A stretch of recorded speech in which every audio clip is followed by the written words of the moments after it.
Mhm.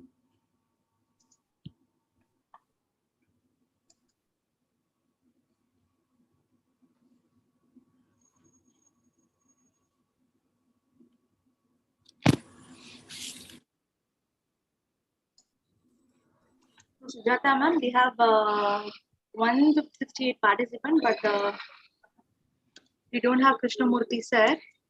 1 minute, wait. RKR has to join, then only we can start. Yeah. Once he joined, we'll go ahead. Yeah, you go. You can go live, ma'am. Ma'am, already. Can you check that and confirm, Sujata ma'am? It's live.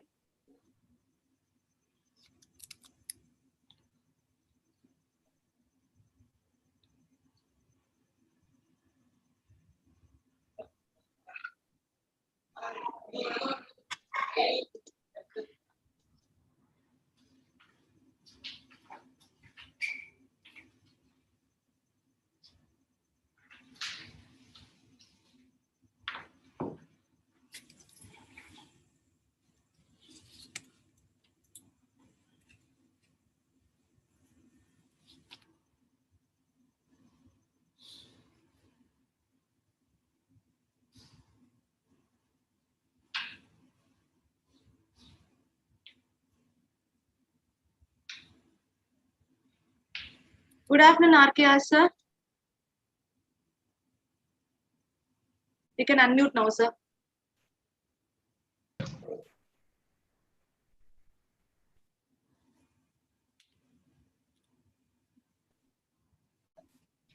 Joel sir, if anybody want to be co-hosted, please let me know so that I will do it. Yeah. Sure, Sujata. RKR sir, Yes, sir. Yes, ma'am. can we start now, sir? It's 2 o'clock. It's either 2 Yeah, you o'clock. can start, but I'm having some, you go ahead, I'm having some difficulty in my screen and all that. Okay. Lavna, just a second, Lavna. Joel and Pradeep, are you all ready from your end? Yeah, we are ready from here. Yes. Okay, that's fine. Yeah, RKR, you can start. first for 1 or 2 minutes is yours, RKR. So if you're ready, we will get started. Yeah. Just give a welcome, is it? Yeah. I Oh, mean, sure. your introductory speech is by you. Okay. Tell me when Are you good? ready. Can we get started? Yeah, if you can hear me well, we can get started. We can hear you well. Okay. Go ahead, Lavna. I think we're all good. Yes. Yeah. Good afternoon, everyone. A warm welcome to the Iitm virtual visit, Iitm Research Park virtual visit. And we have our team from PALS, Sujata, Lavana, and others. And we also have our team from the Research Park led by Jaya and Joel, and of course, all the faculty members and students of our member colleges. You're all most welcome. I know you're all looking forward to this. It will be an interesting session, and it will help you to get to know what is happening in the Research Park.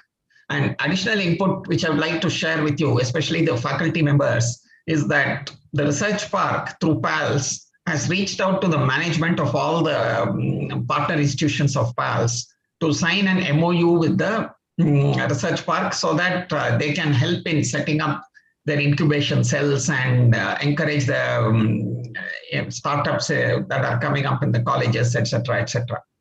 So this has been sent to all the member colleges. Some of them have already signed the MOU, and some of them are in the process of signing it. And there are others who received the application and are yet to take a decision. So I would urge all the faculty members, whoever is interested in doing additional work for their colleges through the Research Park, please contact your management. Please find out who the contact is and speak to them and encourage them to get the MOU signed quickly with the Research Park so that things can progress on that front.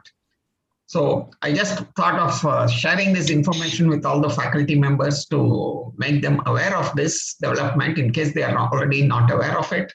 And of course, the students, please make the best of this occasion. You will get to know quite a bit of the companies in the research park.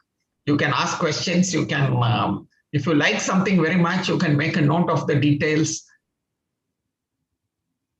and approach them separately also after this visit.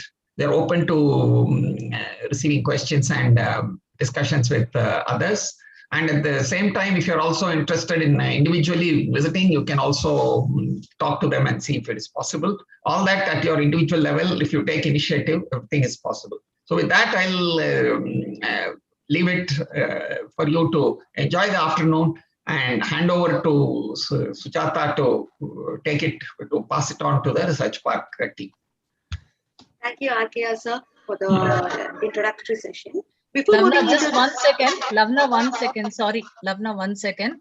For RKR and Pradeep and others, Lavna will be the virtual, moderator today. Okay. So I would hand it Noted. over to Lavna. Thank you, Okay. Lavna. Go ahead. Thank you, Sujata ma'am. So before moving into the actual session, I would like to welcome you once again and would like to give you basic code of conduct. So a very warm welcome and good afternoon to one and all gathered here for the PALS virtual visit of Iitm Research Park. This is Lavna from the PALS Program Management Office. I will be the virtual host for this program. So we would like to mention very few basic code of conduct. All of you will be stay muted throughout the program to avoid certain interruption. So requesting participants to mark attendance in the link posted in the chat box. Feel free to post your questions and interact with startup as much as possible in the chat box.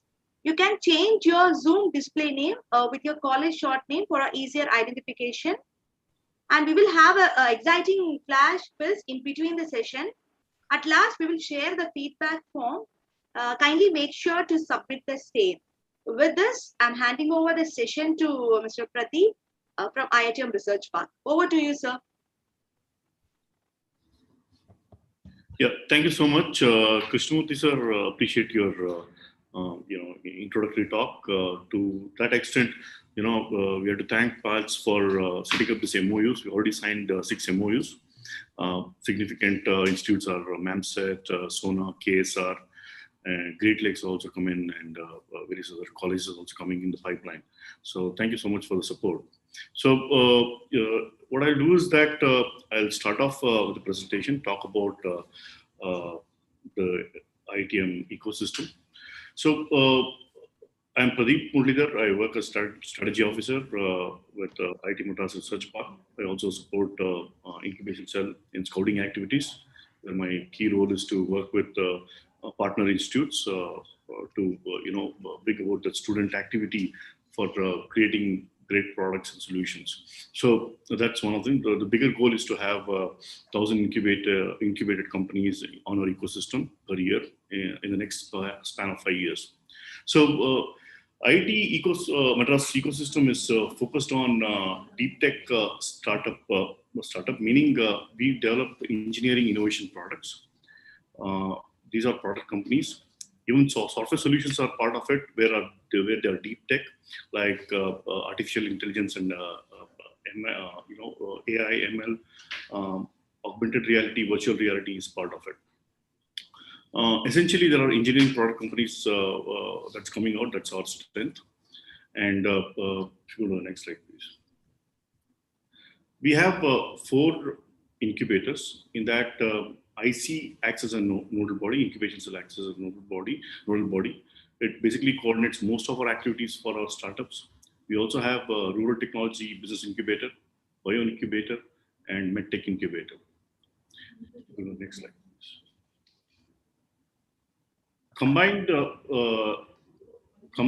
Combining these 4 startups, 4 incubators, we have 240 startups in all as of today. It's still growing. Every year we have like 50 startups that gets registered. If you see this slide, you would see it gives a snapshot of the status of the startups. We are currently like 100 incubators. 97 of them are graduates, and we have a total valuation, external valuation of 10,500 crores, combined all startups. And we also proud to say that we have created like 4,000 plus jobs, and many of the companies are generating significant revenue, as you can see in the slide. If you see the sector classifications, we are predominantly into manufacturing, automotive, and robotics, and we are also into AI, ML, data science, and AR, VR. And there's also significant startups that's coming up in healthcare industry also. Besides IoT is growing, we have waste management that's coming up in a very big way. Water technology is also taking shape. Many startups are coming, and tech and skill development, education domain is also taking off really well. Go to the next slide, please. This is important because if you see the founders, you can see from where they are coming. About 45% of the founders are external. They're not linked to IIT Madras in any way. And the remaining, if you see, 28% is alumni startups who are the founders. And from IIT Madras campus, we have like 17% coming from faculty, and students and product staff play the remaining role. So we have a great balance. So we encourage students to think entrepreneurship as a great option. Come here, make your applications, show your deep technology ideas, and get incubated. That's something we strongly encourage. And many of them have been doing really well in this in our ecosystem. Can you go to the next slide? If you look at this slide, this is the most important slide in terms of support we give. We take pride over years. We have built a strong foundation which consists of various support services based on experience working with startups. First, if you see the lower segment of it, you see office space and infra.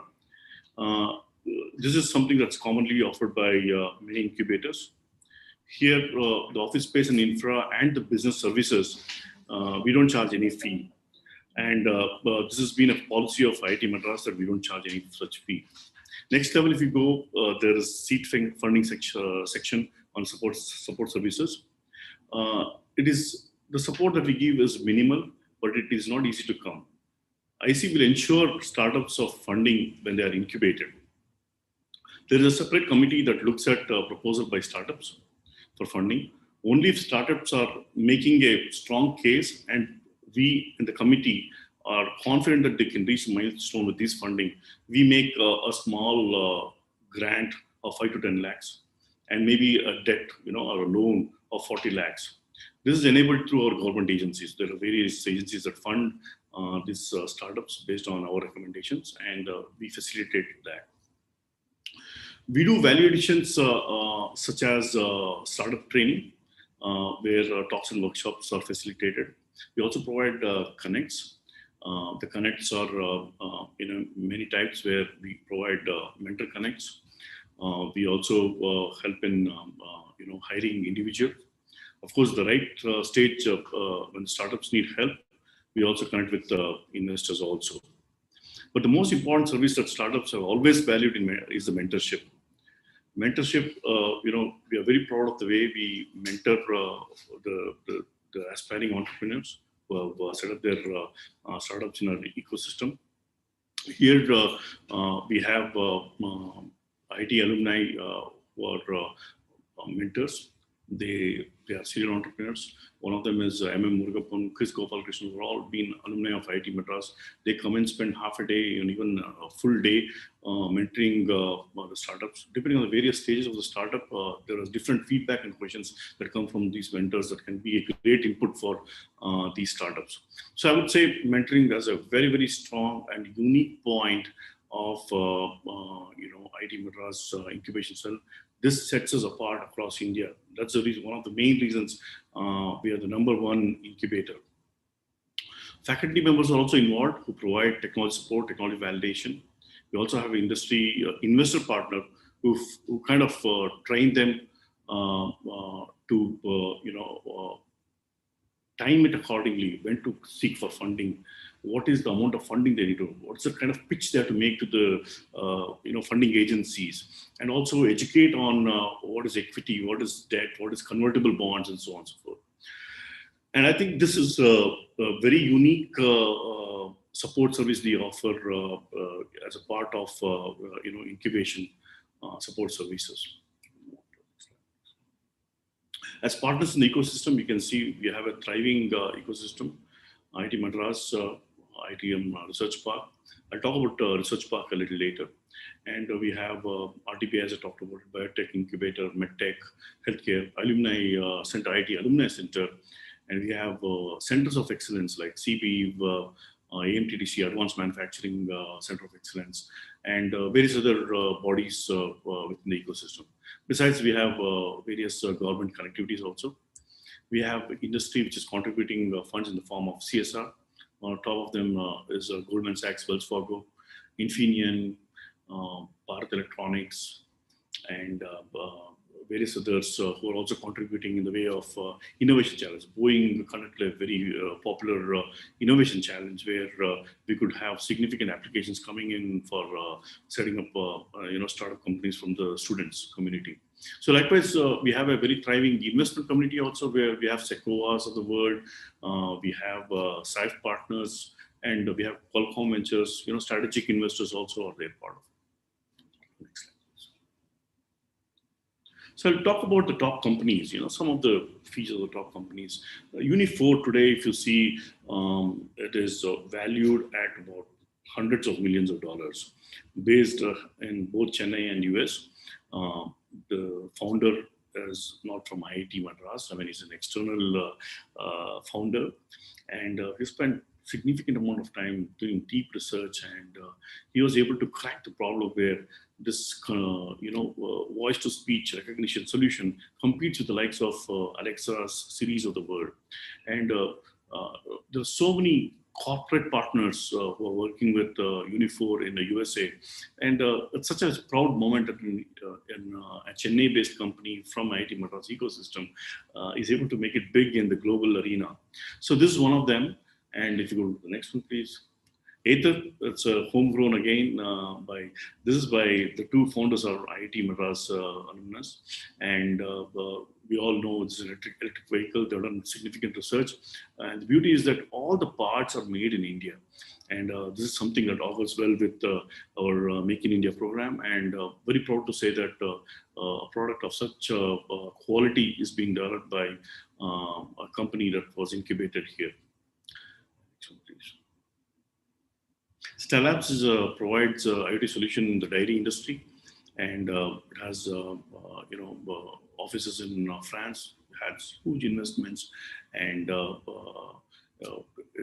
proud to say that they have employed like 400 people and given jobs to all the rural people actually. Signy is again a technology that was licensed from CB. And this is based in Hyderabad and Chennai also, and they make solar DC solutions. One of the highlighting thing is that they do distributed or non-centralized or distributed solar system. So you can have, every home can have a solar DC solution. It's implemented in rural areas in North India and even Kerala and other places, and it's doing really well as part of our ecosystem company. Planus, we'll have a video of that also. It's into submersible robotics. This is the IoT segment. This sector is into IoT, which I said that is coming up. There's so many IoT companies today. Planus is there, Detect is there, and these are all very highly valued companies. Very, I would say, it gives such honor that we have such companies that's coming up in India, and these are all homegrown, and this does some very unique IoT work which goes underneath the water and looks for solutions depending on the problem statement. So let me talk about the research park where we are sitting here. And this is a 1.2 million square feet, which was conceived by Professor Ashok Junjunwala, where I'm very proud to say that I work with him.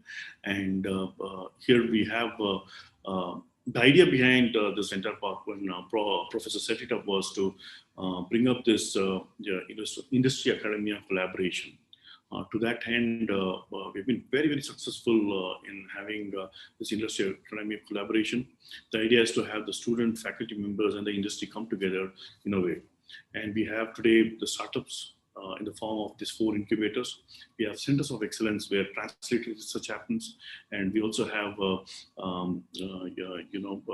complete companies, research companies that comes. Sits with the faculty members in IIT Madras and conducts research, and they have prominent space that they have taken within that 1.2 million square feet. So as I said, there are like industry R&D centers, about 80 numbers. There are like 8 centers of excellence, CP, advanced manufacturing, telecom, TCOE, and various others. And we also have 4 incubators, as I explained a while ago. Please go to the next one. These are the clients, the 80 plus clients. It's much more than that today. We have St. Gobain, who is the anchor, client or partner. TCS is doing significant research. Tata Steel is also doing research in materials. Varied field. Big Cat is into telecom, 5G, and Detect is into oil and gas IoT solutions. And name it, each one has its own space for it. So My Easy Docs is another cloud-based documentation collaboration solution. And there are other social entrepreneurs also in that complete portfolio that we have presented.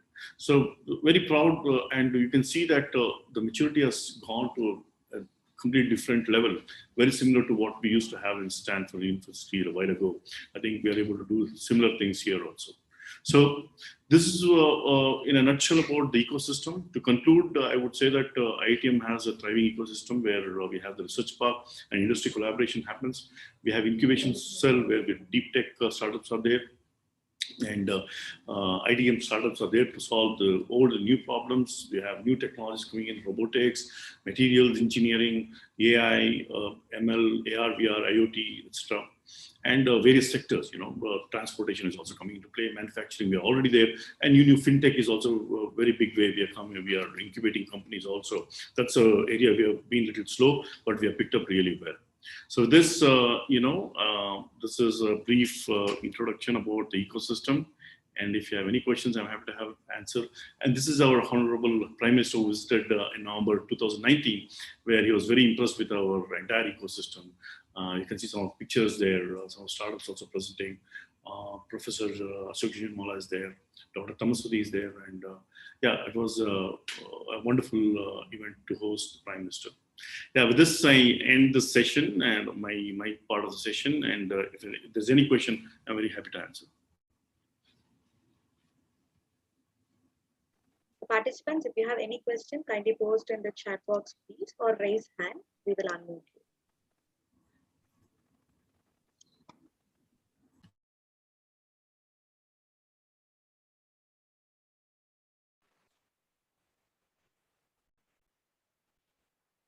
Naren, thank you, yes. ma'am. Thank you. Go ahead, Naren. Yeah, sir. When I visited the research park last time, it was around 2018. I got to know that like we need to have a professor as a mentor or like a lead for our startup to be present at the Iitm research park. Is that true, sir? See, there's a general application you just have to fill in, and there is a first level screening and second level screening, third level screening.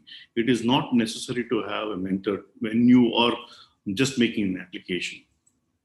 Okay, sir. Okay, sir. But to have a startup also, like there should be some guide or so. I heard like that, but I'm not sure about it. So just asking. It is encouraged to have a mentor. But when you make an application, it is not a mandatory thing that you must have an IIT faculty member to be a mentor. Sure, sir. Sure, sir. Thank you, sir. Thank you.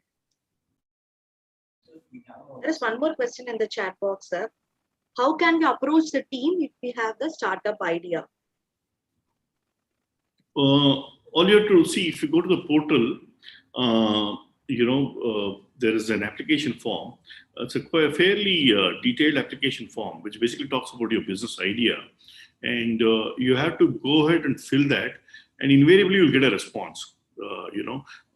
We get several applications each day, and we screen it and we talk to each individual and make sure that everyone is addressed to. So we do have a comprehensive process where we follow, and every application is encouraged, but it has to be a complete application. One intervention. If the college has signed an MOU with Iitm Research Park, Yes, sir. can they come through the college since they have an MOU for such ideas?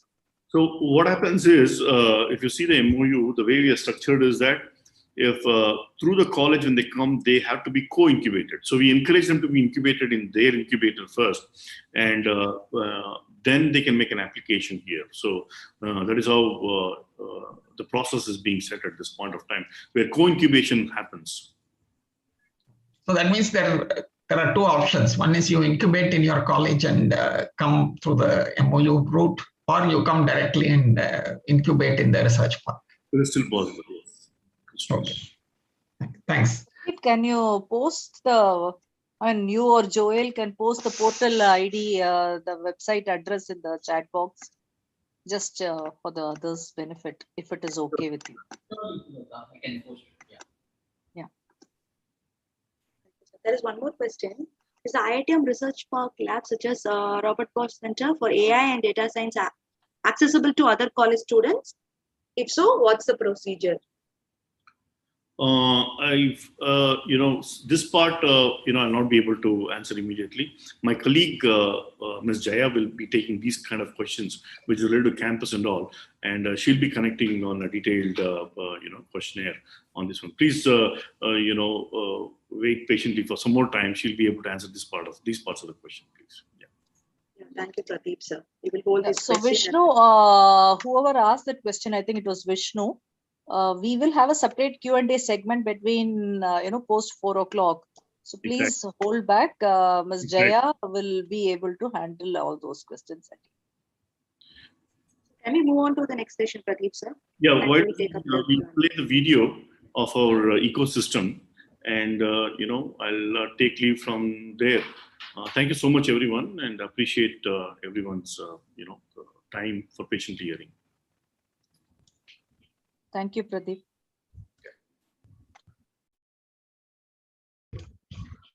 Thank you, Pradeep, sir. There is a lot of echo, sir. Joel, sir. Hello. Thank you, Pradeep, sir. One second, I think. Oh, it's fine, sir. Yeah. So thank you, Pradeep, sir. It was definitely a more elaborate and detailed overview of the research park and incubation cell. So we'll just play a small video of research park altogether. Just a second. Yeah.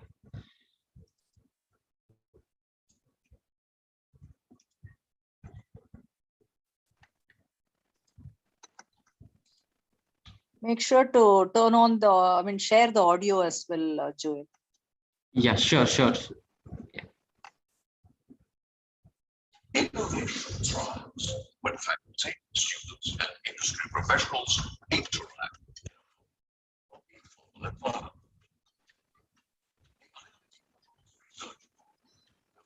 Can you go from the beginning? Was conceived with this ideal Sorry, Sujata, you said something? Yes, Can sir. you You go need from to the go beginning? from. Yeah, we Yeah. missed a lot actually. Yeah. Okay. It's audible, right? Yeah, you can turn on the audio a little bit more if it is possible. Sure. It's 100 already. Okay. innovation thrives when faculty, students, and industry professionals interact in a formal or informal environment. We are not able to hear. Controls research. I'm not able to hear the audio. Yes, voice is very low. We can't hear it, sir. Okay, just a second.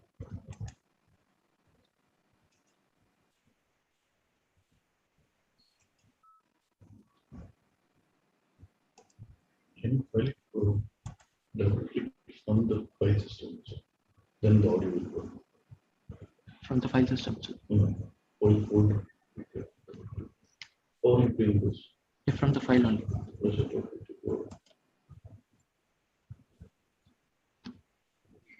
By visionary Professor Ashok Tunjunwala, summarizing what can be achieved by this confluence, bringing unlike minds together. Thanks to your leadership, the Iitm Madras Research Park has become a paradigm for innovation ecosystems across geographical boundaries. Designed by one of India's leading architects, the facility is spread across 11.42 acres with an elegantly curated courtyard surrounded by 5 individual towers that are interconnected through skywalks at multiple levels.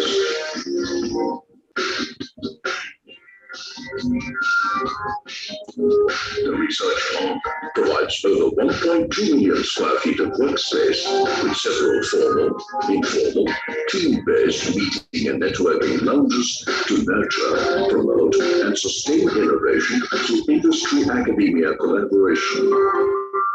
Aptly named, the Industry-Academia Bridge links the research park to Iitm Madras, a globally renowned technology institute ranked #1 in India for overall engineering and innovation achievements. The research park has a dedicated team of professionals experienced in managing strategic and collaborative initiatives.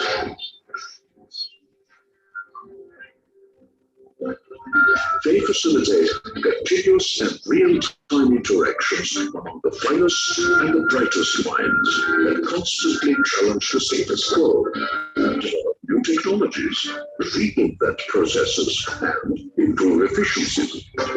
Being India's first and foremost university-affiliated technology park, the Iitm Madras Research Park is a bustling campus with about 3,000 professionals across corporate R&D units, multinational research centers, public sector and government research bodies and institutions, Iitm Madras centers of excellence, laboratories, and most importantly, startups.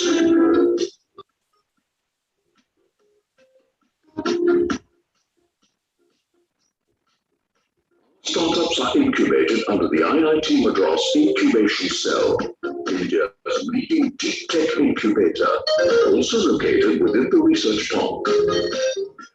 200 startups have been incubated by the Iitm Madras Incubation Cell, and these ventures are transforming the industry and tech environment in the country, adding significant value to society.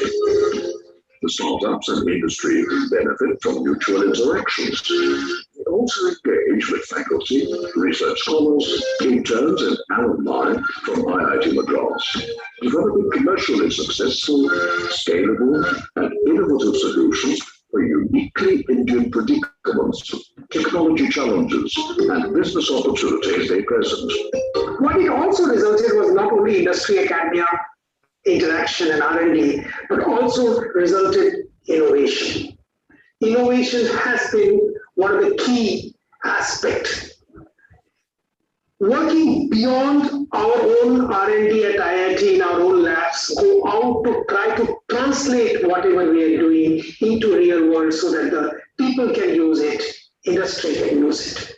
They're bringing R&D, innovation, new business idea, business innovation, putting that together and saying, we will make a mark in the world. And we house them all in the research park.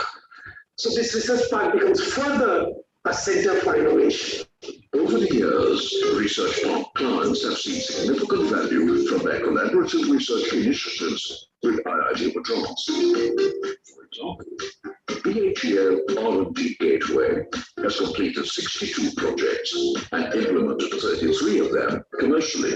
TCS interacts with Iitm Madras on data center power reduction, energy consumption in high-rise buildings, and smart water networks that has generated 10 patents.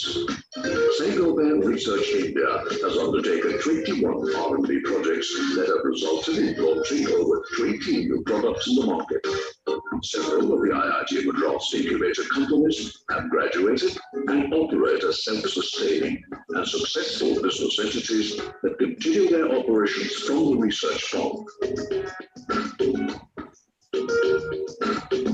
Success of these organizations comes from the realization that building collaborative partnerships where talent exists is the best hedge against the ever-changing future, requiring continuous innovation for rapid growth.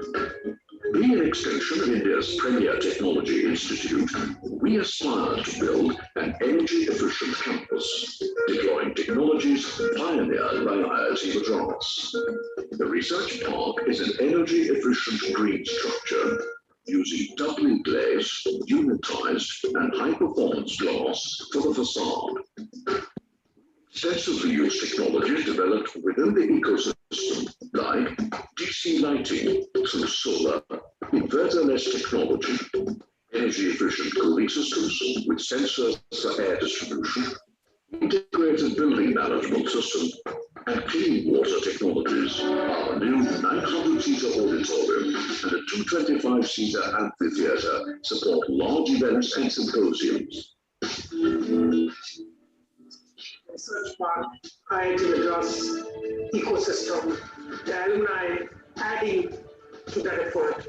All this is making us a place for which we'll all be very proud.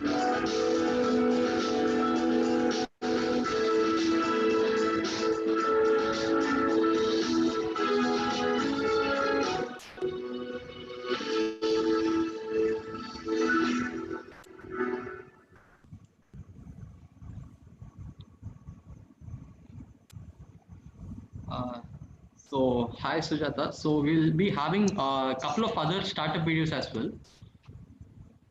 So we can share, as Pradeep sir has indicated, Aether and Planus. So we'll be sharing the video of Aether and Planus, along with it another startup called New Motion. Yeah, so for all the participants, so what you saw just now was a good glimpse of what the IIT Research Park is. We would have we would have loved to take you on a physical visit and shown you the campus, which we have done even 2 years back. We still have fond memories of meeting all the faculty there and then, having lunch in the food court. But unfortunately, we are not able to do it in this current condition. However, when things do become back to normal, we will definitely look out for arranging visit for the PALS partner institutes. So moving on in the session, we do have the next segment wherein we are going to show a few video presentation of very few select startups that Pradeep had mentioned and which Joel will show now. So 1 or 2 videos which we will see of the startups, and then we will go into the other specific startup presentations. Joel, you have a good internet connectivity, or do you want me to share those videos from my end? The other video had little bit of, I was not very happy with that video and audio there. Okay. So yeah, you can take control of it. So that won't be an issue. Yeah. So first one is Aether. We are just straight away getting into the video, or do you need any introduction? So yeah, we can play the video, ma'am. So basically, Aether is the electric vehicle company which manufactures scooters. So it is based. It's based on Incubation Cell, and finally they have moved to Bangalore-based company, and they are in. They're one of a company there. So we all know that Aether is doing pretty well, and we can take a look at the video of it. Yeah. Yeah. So just give me a second. I'm sharing my screen. Surely. Are you able to see my screen? Yes, ma'am. Can I get a confirmation, please? Yes, ma'am. Yes, it's visible. We can see the video. Audio has not yet come. Yeah, video is coming. Oh, audio has not come. 1 second. Just give me a second.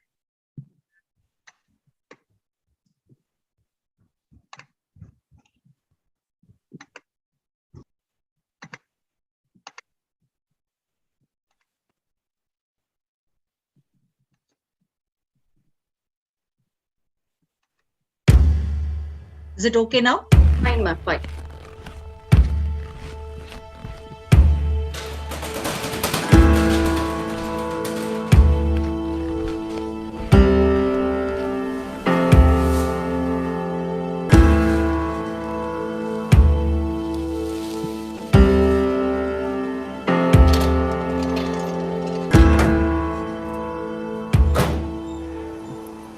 think one of our biggest realizations is that before you build a product company, you've got to build an engineering organization first. So that's where we are. Why even Ather? Like, why do you make a company which is building a scooter? But the idea there was we didn't want to actually have a company. We wanted to build a product. We wanted to make something which serves a bigger purpose than just solving a problem. And the sense of achievement is not there for both of us until it's a huge task or a mission. Iitum technically started in October 2013, and at that point, the support that Dr. Krishna Kumar offered was supremely valuable. He basically said this, that, don't worry, just leave the jobs, come back, I'll take care of everything. And he did. He offered me some sort of a research project. Dr. Sandeepan from our department offered Swapnil another research project. And those research projects basically offered us a way to come back to the campus. The next 6, 7, 8 months were a pretty awesome phase. When you're not a student, so you don't have assignments, you don't have classes, but you're still in your department. You still have your labs, you still have access to all of those things. You haven't started a company, you haven't raised funding, so you don't have those pressures. It gives you time to think, to reflect. There was no complexity, there was no communication required because everybody knew everything because it was literally just 2 people to begin with. The idea of this Ather started not after they left the college. They designed this on paper even when they were in college.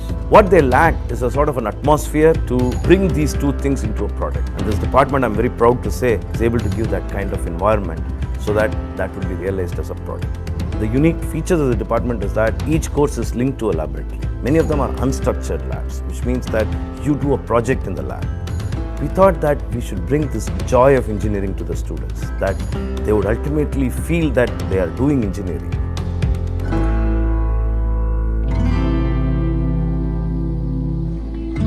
It all started in a very humble manner inside a lab on a floor mat, and so where they just had all the tools scattered and they used to work there day and night. That place was almost like home in the department, and that's where we came to when we came back. Build the first few concepts, battery packs, all of that stuff there. So after a few months when we started hiring people, that's when we realized that we can no longer camp in these areas in this way. Once our ideas reached a certain level of maturity, that's when we went to the institute, we took up formal incubation and took up our first legit office space in the research park. They were severely focused on building product. These guys had 4 prototypes within a 12-month period from the time they got 5 lakhs in funding through their professor. A smart startup is one who recognizes that by definition a startup is resource constrained. So if there are resources available, it is almost incumbent upon you to use them smartly. What Ather has done is done a great job with doing that, and now we are trying to use that model to say how can we increase the way we support others. Young guys who wanted to change things, They said whatever is available currently in the market is not good enough. We want to transform the whole thing. 1st of January, we had 4 people in the office and we started actually designing the first vehicle as a company. We started becoming aware of certain engineering concepts which goes into a vehicle, the practical aspects, what can go wrong, what can go right. Connecting the first battery management system, that took us like 2 weeks just to connect one piece of circuit onto a battery pack. But the minute it did connect and the readings were right, oh, it was such a beautiful time. I still remember the early days when they were here and it was just a naked vehicle and people were just used to take a ride around the Research Park campus, and even in those days there were wonderful comments. I think the vehicle has come a long way. Ather was probably one of the first startups to get a direct investment from an alumnus in its early stage. His was one of the first companies that we assigned a mentor. The growth of mind, they started with vehicle, then they started working with battery cell. But I think much more than that, they recognize that if they can get 20, 30, 40 youngsters, get them to learn their best, deliver that will be the winner. Even when we became a 50, 60, 100-member team, we sort of remain with those structures. IIT can provide you this very nice cocoon. You get to do what as an engineering student you're probably best primed to do, which is actually build stuff. Actually, Chennai is very comforting. These are the first set of people who ever showed any confidence in the wild idea of 2 kids from college trying to build a vehicle. Still a long journey to go, but it's very important that we go back and showcase them what they had invested in and what is it becoming now. It's an honor to be able to come back and celebrate the journey that we started on and celebrate the role that an institute like an IIT continues to play in the development of a company like ours. And we're glad that we are here.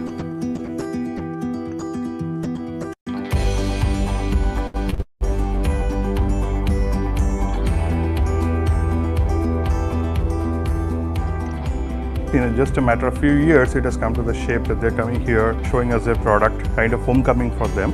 It's nice of them to come back here and reach out and connect back to their starting user base and then get back and show us what they have done, how far they have come. I think they have done a good job. They have done a super job.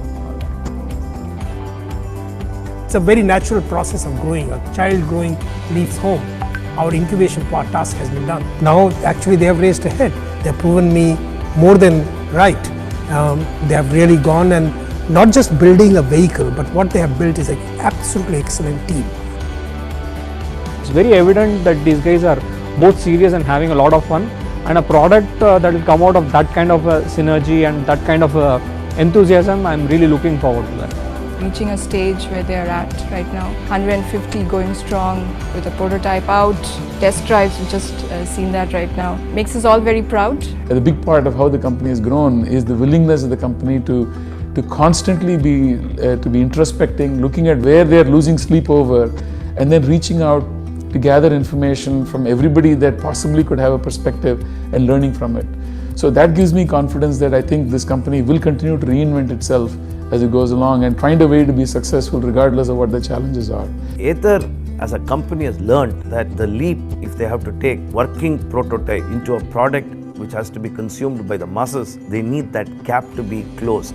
Learned it very fast and they're doing it. And I'm very proud and happy that these guys are doing it. As a teacher, I don't think anything pleases you more than when you see your own students successful. And as I speak about it, I feel terribly proud about it. I really find this a very nice example of what initiative and perseverance can do. All of us are very impatient creatures. We don't think, especially with the first phase, people who are buying these vehicles are only our customers. I think they are a part of this complete story. They are the audience as we are performing. If the audience does not take an interest in the play and all that they say is, hey, show me the ending, well then, you wasted time by preparing for the play, right? So very excited about the way it's turning out and where Ather is heading. Good. All this has been good, but they finally have to commercially succeed, and this is the next challenge. Obviously, a company with 100 people needs a lot of coordination, especially when the average age of this company is in the late 20s, then it needs a lot more coordination. The challenge now is how they are going to use this 100 people once a product is out, once the first design is done. In fact, Ather has a lot more responsibility today. I think it's very, very early in the game. I think no one really knows how this is actually going to evolve. The thing with startup success is, apart from perseverance, it's also being there at the right time.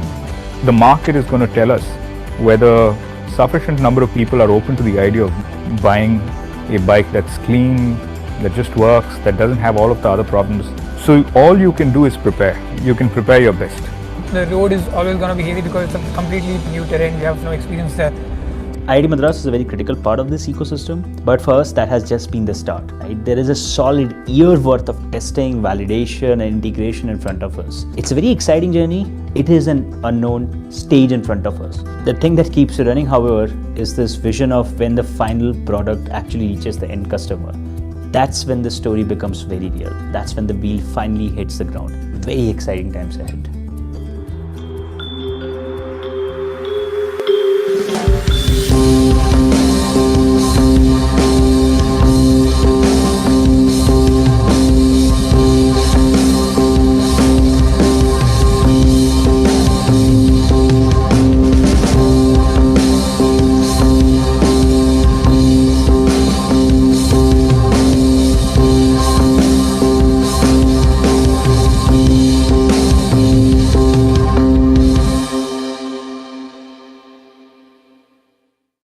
That was Ather for you, highly inspiring.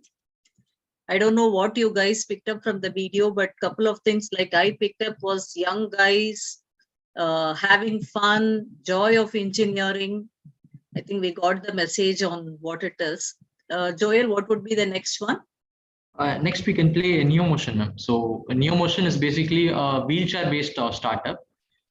So they have tried to mobilize wheelchairs for handicapped people through a electric driven setup. So that is their startup basically. So we can play NeoMotion's video, ma'am. Yeah. So here's NeoMotion for you. Give me a second.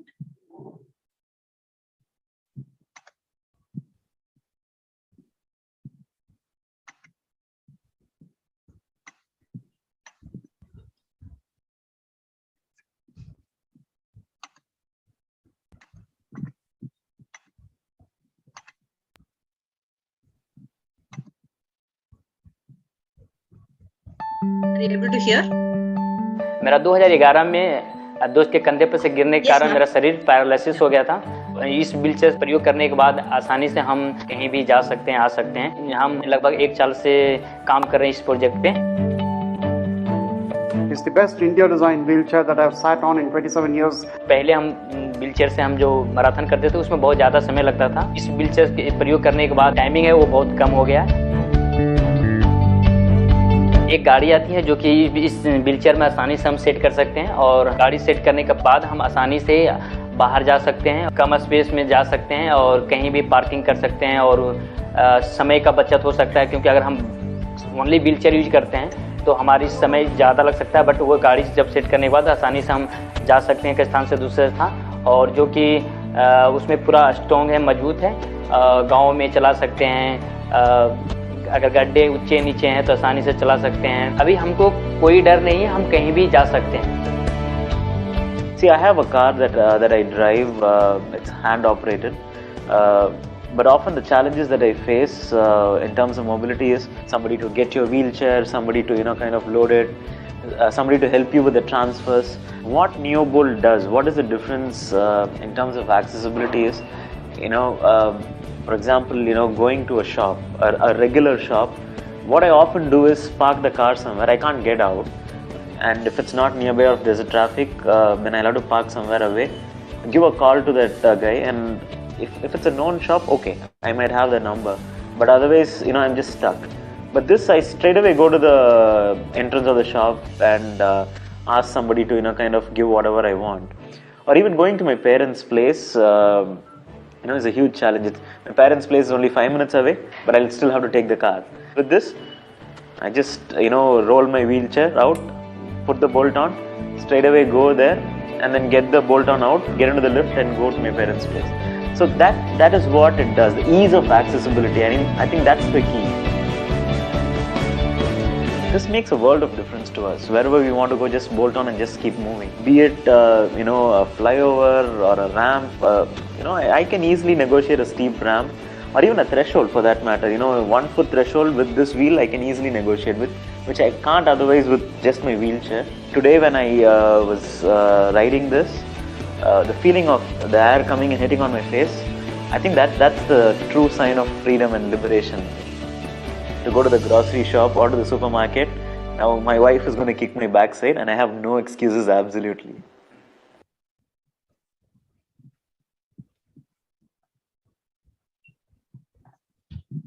Okay, that was NeoMotion. Wonderful. Yes. Yeah. So it must be an inspiring video for a lot of people to hosting for handicapped people as well. So bringing some ideas for the students and getting it up. Yeah, the first portion of it was in Hindi. I hope all of you caught the subtitles that came along with it. Thanks to Netflix and Prime that we are so used to looking for subtitles. Yeah, go ahead, the next one. So we have Planus as the next video. So Planus is basically a robotic inspection, underwater robotic inspection. So that's with small robot kind of equipment which can be submerged underwater, and inspections for some iron waste or something under the water, which can be inspected on a regular basis on intervals for bigger companies, MNCs, Indian Oil, whatever name whatnot. So that is the company Planus. So we can play the video, ma'am. So for that. Yeah. So here is Planus for you.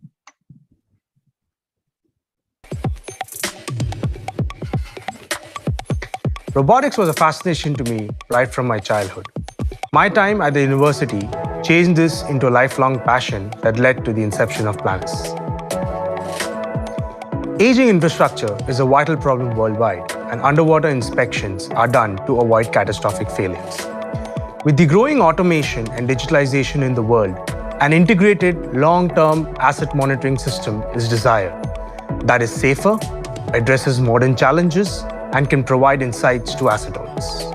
Planus specializes in smart underwater inspection solutions. We envision to steer a new course in the maintenance industry by bringing in disruptive innovations in the field of marine robotics, advanced non-destructive testing, and an AI-enabled digital reporting platform.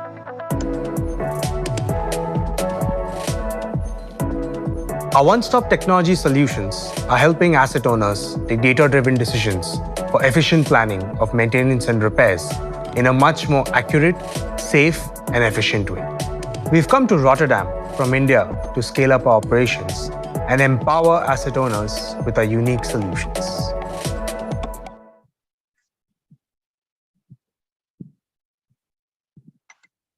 Okay, thank you. I think so. Why did we all play this, all these startup videos? Because I think the underlying message is everybody were students, started with small ideas, and now they've all, grown up to be more than a startup and probably a big, going to be probably a big industry by itself. So, we just have to start somewhere. With this, we just saw the videos of these startups, but we would also like a few of the startups who have probably gone through the entire journey from starting from an idea to establishing it as incubating it and then becoming a startup and being a standalone industry. So we have people who are going to give us presentation. Before that, we would have a small quiz segment. We have seen a lot of videos, so we probably have to just wake up and get ourselves motivated further. So I would like to start with a small, proceed with a small flash quiz that I will be posting in the chat link.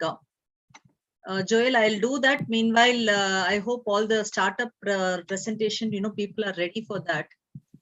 Yes, ma'am. All the people are ready, actually. All the companies are ready. So we can have the quiz, I guess, ma'am. Yeah, so we are going to have that small quiz. It's a very small quiz, which not more than 4 to 5 questions. I'm posting the link in both in the Zoom chat and in the live chat of YouTube also. So all you need to do is to click on the link. As soon as you click on the link, you will be prompted for a username and an email ID. Just give your name and put a registered email ID, whatever you're registered with us. In case you have not registered, please register. But you can do that after you attend the session, finish this, after the quiz. I'm going to share my screen.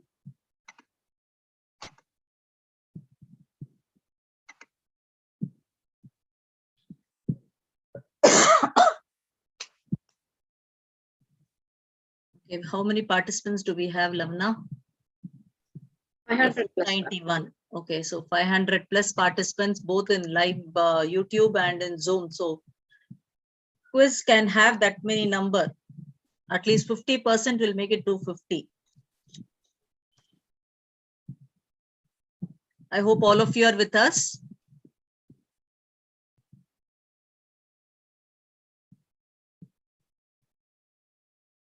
It just takes a second for you to log in. So now that we have crossed 100, what I'll do is I'm going to post the first question. The first question is not related to what you have seen till now, but it's a trivia question. I just wanted you to get a hang of how this quiz works, how it all works. So you were given 10 seconds you saw it in the browser as soon as you logged in. You saw a question and you saw 4 options. So what is the name of the largest ocean on the earth? And I see in my screen that close to 87% of you have given Pacific Ocean. And yes, Pacific Ocean is the right answer. So this is how this is just a trivia quiz that I wanted you to experience what this whole Slido quiz is all about. I'm going to post another quiz for all those of you who are latecomers. How many hearts does an octopus have? You may know it. Just click on the right answer.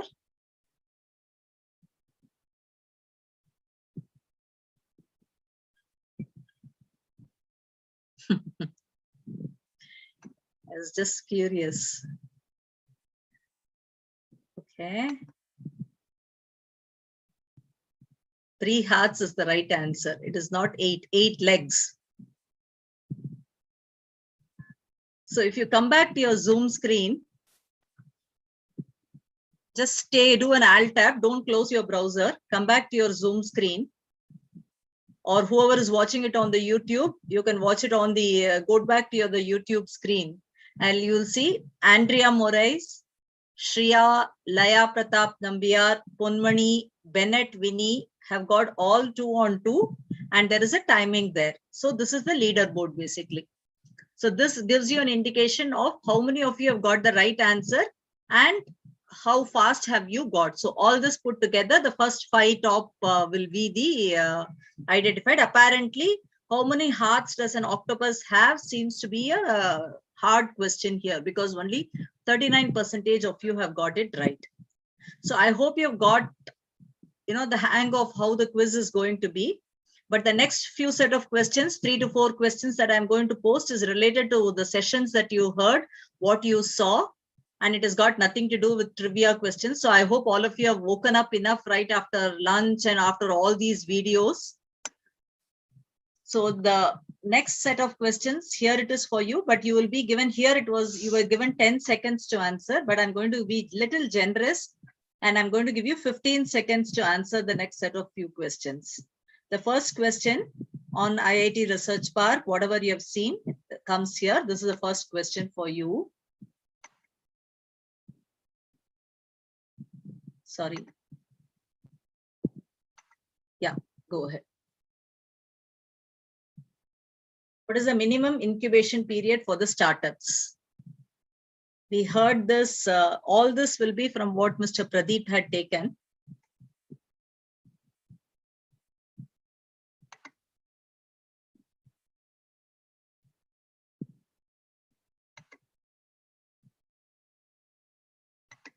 Okay, 42% of you have said 12 months. There is a mixed response. Let's see what is the right answer. And the right answer is 18 months, which only 13% of you have got it right. This was covered in the session. So 18 months is the right answer. 2 of the 5th question, 2 of the 5 questions, 20 seconds. 15 seconds. Here is the second question. Yeah. How many startups are incubated at Iitm incubation cell? I did hear this in the IIT Research Park video also. And I did see this number in the presentation that Mr. Pradeep had presented.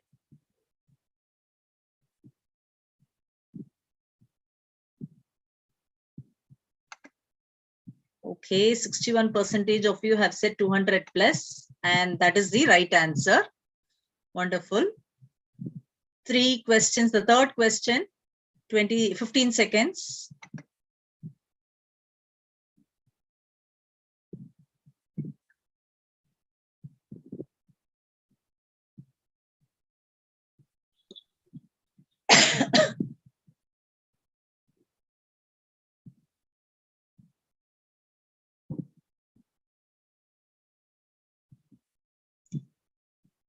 Mixed response here. Let's see which is the right answer. And the right answer is 5. 41% of you have got it right. Moving on to the 4th question. It's a very straightforward answer. I expect 100% answer here. 300 people have logged in and attempting the quiz.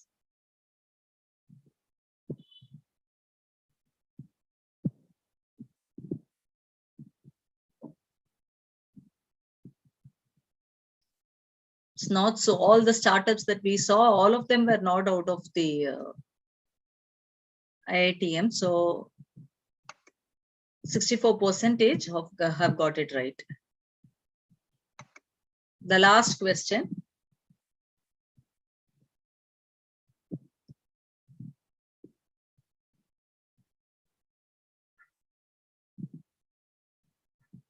If you have done a little research on this research park, many of you called me and asked whether it's a physical visit.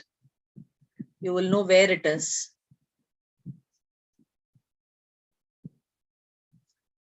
It is not in the Iitm campus.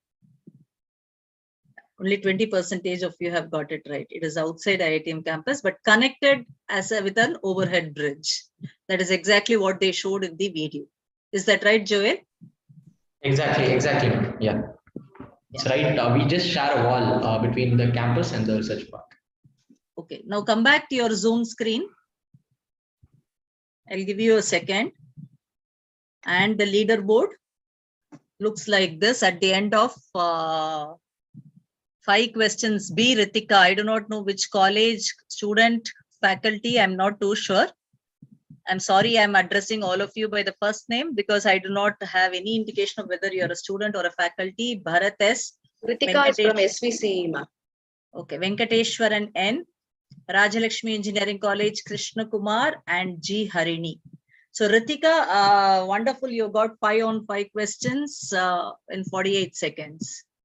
And what is the minimum incubation period for the startups? The question was 18, the answer was 18 months, 1.5 years is what was the answer.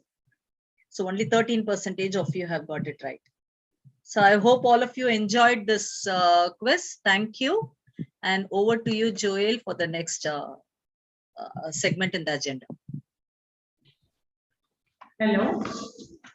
Next, Mr. Ikram from ISMO Biophotonics will be joining, and he will share his experience with us, how he started and how he is carrying it forward.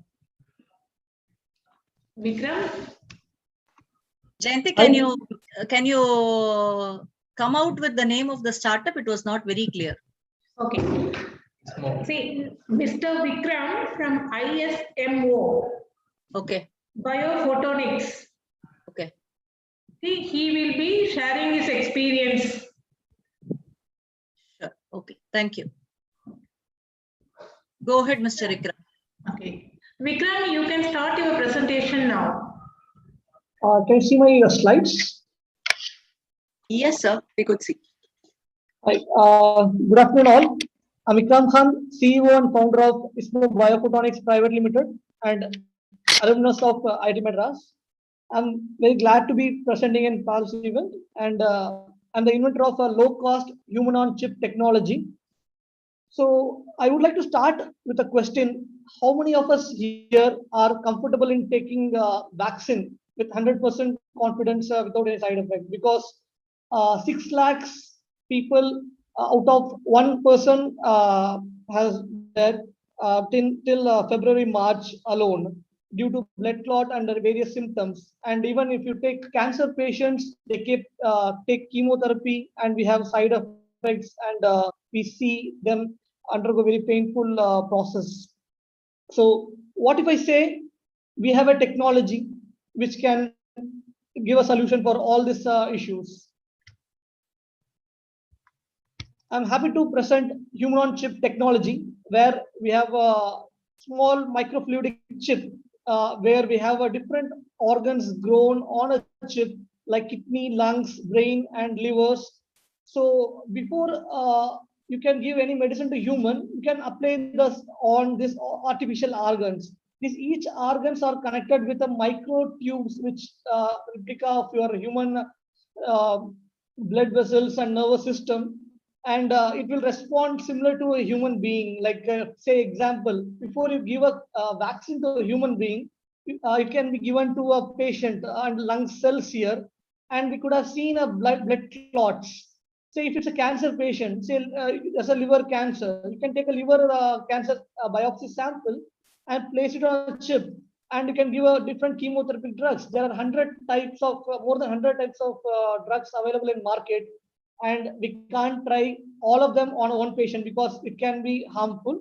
And so to choose a right medicine, can just take a biopsy sample, keep it in our chip, and see which medicine works best for a particular patient, because everyone is unique and everyone deserves a unique medicine. You may think it's a concept. No. So we did start with a complicated organ in human body, which is a human brain. We successfully grown a human brain organoid of a cerebellum. So we did this with a collaboration with MIT USA and IIT Madras. This was happened when I was a master student at IIT Madras. The device which I'm shown in the left side, which is a microfluidic bioreactor, which I have developed, where you can see a chip where the small tiny organs are growing, and all the nutrition and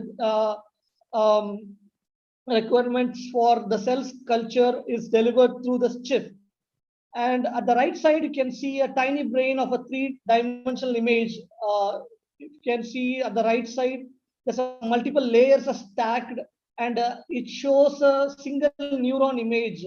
Say a situation where someone has a brain tumor, you can take a biopsy sample and you can see how this tumors grow, and you can give some medicine and see whether this tumor, how it responds to particular drugs or medicine, and if it's effective, you can use it. Otherwise, you can change the medicine without zero side effects. Won't that be great? So that's what we are working on. We did file a patent on this technology, and we have published this in Biomimicry Journal on American Institute of Physics. Immediately after we published these results, we got like nearly 200 plus press releases from all around the world, and we have more than 8 collaboration requests from different industry and academia people. And further, this few of the press releases shown here were like Business Standard, Economic Times, even Ministry of Education congratulated us for this invention. Further, what is this single product at a center, what is shown in this image, this can grow multiple organs of human, and this has n number of possibilities where we can grow different organs, say like it's Alzheimer, Parkinson. We can have a brain organ growing, and we can study them as they grow, and we can see like even we can inject COVID pathogens like COVID, coronavirus, and we can see how a lungs response to a virus, and we can give different kind of vaccines and study it. And cancer, it's like enormous potential it has. And so further, like in pharma industry, where billions of dollars are spent on validating a single drugs, if it goes wrong in the final stage in a human trial, it can be a very much huge loss and very dangerous. So before they go to that stage and lose a huge chunk of money, they can use our platform and validate the device. It has a huge potential. And at present, we are working with a few academia and industry partners where rather than chemotherapy drug, we are working on nanoparticle studies where this chemotherapy drugs kills cancerous cell, but they kill healthy cells as well. That's the main issue, right? So what the research will be, outcome will be like we're having a nanoparticle which will targetly deliver the medicine to a cancerous cell, which will be carried out on our platform. Further, we are working on Alzheimer's study with University of Buffalo, MIT, and IIT Mandi, where we'll be growing Alzheimer's and Parkinson brain on our chip, and we see what kind of development happens, and we do them closely. And one of the exciting work I would like to share is like with Iitum, like US-based private space agency, where they want to study a zero gravity study on human organs, where aging process and drugs, everything will be studied in International Space Station. I'm happy to say that our device will be traveling space by mostly next year, first half, and further cell pathogen interaction with University, MGR University, Chennai. So at present in market, there are very few products and there's none of them from India, and very basic, they lag in some form of technology and they're very expensive. They don't solve the problem. Whereas our technology has a very advanced cutting edge features, and this can be used very at low cost per person. We can deliver at like just 2,500 per test, and that's like very cheap to have a copy of yourself and without zero side effect. That's a great thing anyone can think of. So this great challenge comes with a great team. So immediately after I developed this technology, I approached one of my co-founder, Shantanu Pradhan, professor at Iitum Madras Biotech Department, and my interdisciplinary team members are shown here. They're from biotech, computer science, machine learning, software, manufacturing industry. And this strong team I have built, and we are working on this challenge, and we are solving many problems. Thank you very much. ISPO Biophotonics, inventing future healthcare technology. Thank you for your time. If you have any questions, I'll be happy to answer.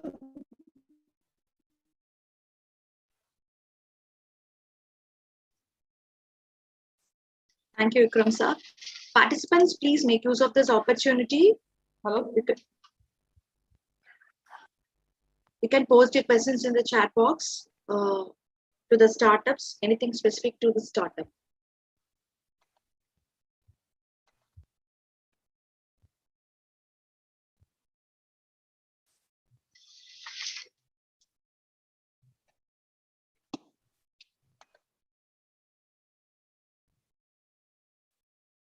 Participants, are there any questions that you want to ask ISMO? The CEO of the startup is there with us today.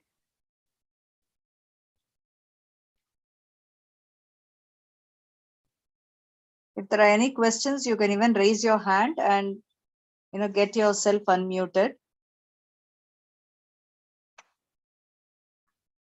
If you have any question, you can reach me offline also. That's completely fine. I can share you my mail ID here. Lavna, read out the first question.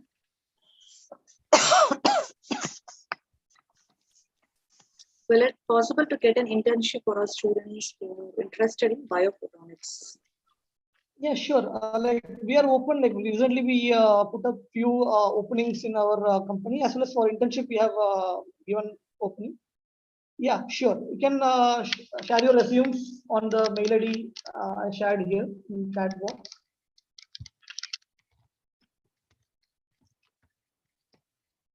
Yeah, we'll be happy to help. Kalpana, we need please check the chat box. very competitive and very passionate people to solve this problem. Yeah, you are welcome.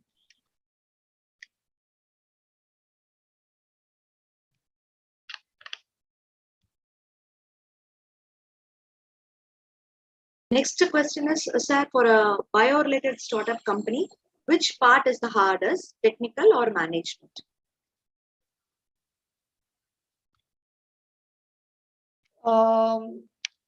It's not about harder, like you have to find the right team composition, so everyone take care of each part, and it's not hard or easy. It's always challenging. You need to figure out a solution to come out of a situation, and it's always challenging.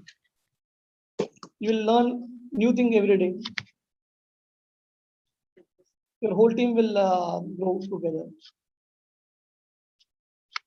The next question is, how much it costs to implant your chip? It's not about implanting. Okay, like it's about like when a patient go to a doctor, you take a biopsy sample, right? That biopsy sample can be transferred to this chip, and that can be grown. And the drugs which you take before you take yourself, you can give to the chip and try it.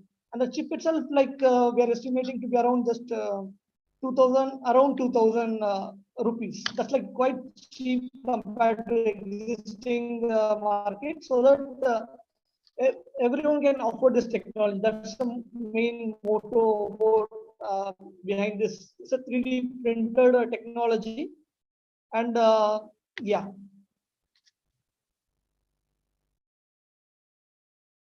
And the student is asking whether EC department also can join for the internship. They are allowed to. Yeah, definitely. Definitely, because this particular biotech is like a multidisciplinary field where we have people from machine learning, computer science, and microbiology, mechanical, many more. Okay, in chemistry even we have. So it's not specific microbiology. Like, we have people from different fields. It's open to all. Only thing you need to have a passion to solve the problem and yeah, and good skill sets. So Sujata ma'am, we can close it with a couple of questions, and finally we can move to the next startup. Sure, sir. Sure, sir. There is one more question. What is the accuracy level of the results? So like that's something I would like to say, like we are working at very fundamental level, cell level, where we can monitor individual cells. So like that's a fundamental. So like you can have like highly accurate results out of this. We can't. We have not gone to the like clinical studies yet. We have grown artificial brain and with the samples. So once we go to the market, that time we can get a data set where we can analyze this kind of percentage result. But I can say that we are working at fundamental level. That's like more than 90% accuracy. We can say which works best for you. And there won't be like one solution. There will be like multiple possible solution which work for particular patient. We can give you which is highly efficient medicine for particular person for particular disease. And this time I would like to ask one more question, sir. What made you build this chip and what was your motto? See, like the initial motto was like I want to solve something in fundamental level. Okay, like see, if you look at a cancer patient, they undergo like this painful chemotherapy process where there are like more than 100 drugs available, and the patient can't take it. They go to doctor, they tell you like take some drugs based on their experience, and they will look at the genome sequence and they say this is a mutation. This drugs works best for you. Okay, so but there would be like 4 or 5 options available. They can't try all of them. It's purely based on their experience. They suggest you. If that don't work, they'll tell you to come after a month or see your reports after a few months, and they'll change it. It's kind of trial and error in this field. So I thought I should quantify based on a scientific results. We should prescribe the medicine to patient so that we can save many lives. So that's the main motivation behind why I created it. And this turned out that it has potential in different fields, so different disease solving. And that's a great thing. I'm much passionate about to solve this problem, to bring it to market as soon as possible. That's what motivated me to keep working on this technology. Thank you, Ikram sir. There is 2-3 questions. We will get back later. Yeah. Offline. Yes, that's what I told, sir. Thank you, sir. Thank you, sir. All regarding the internship, I think, we'll address all the internships for the startups in IIT Research Park. I think we'll address it together at the end of the session. Thank you, Mr. Ikram. Let's move forward, Joel. What is the next startup we have? Next we have Akhilesh Joseph and Santosh from Chatting Boards. So Akhilesh, we can present your overview, but you're joining and how you started the startup.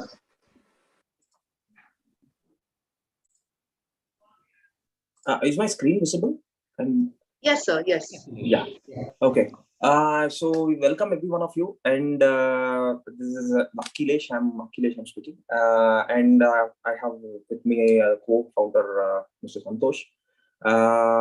We started a company named Chatting Birds last year, and we registered right now, and we are moving forward.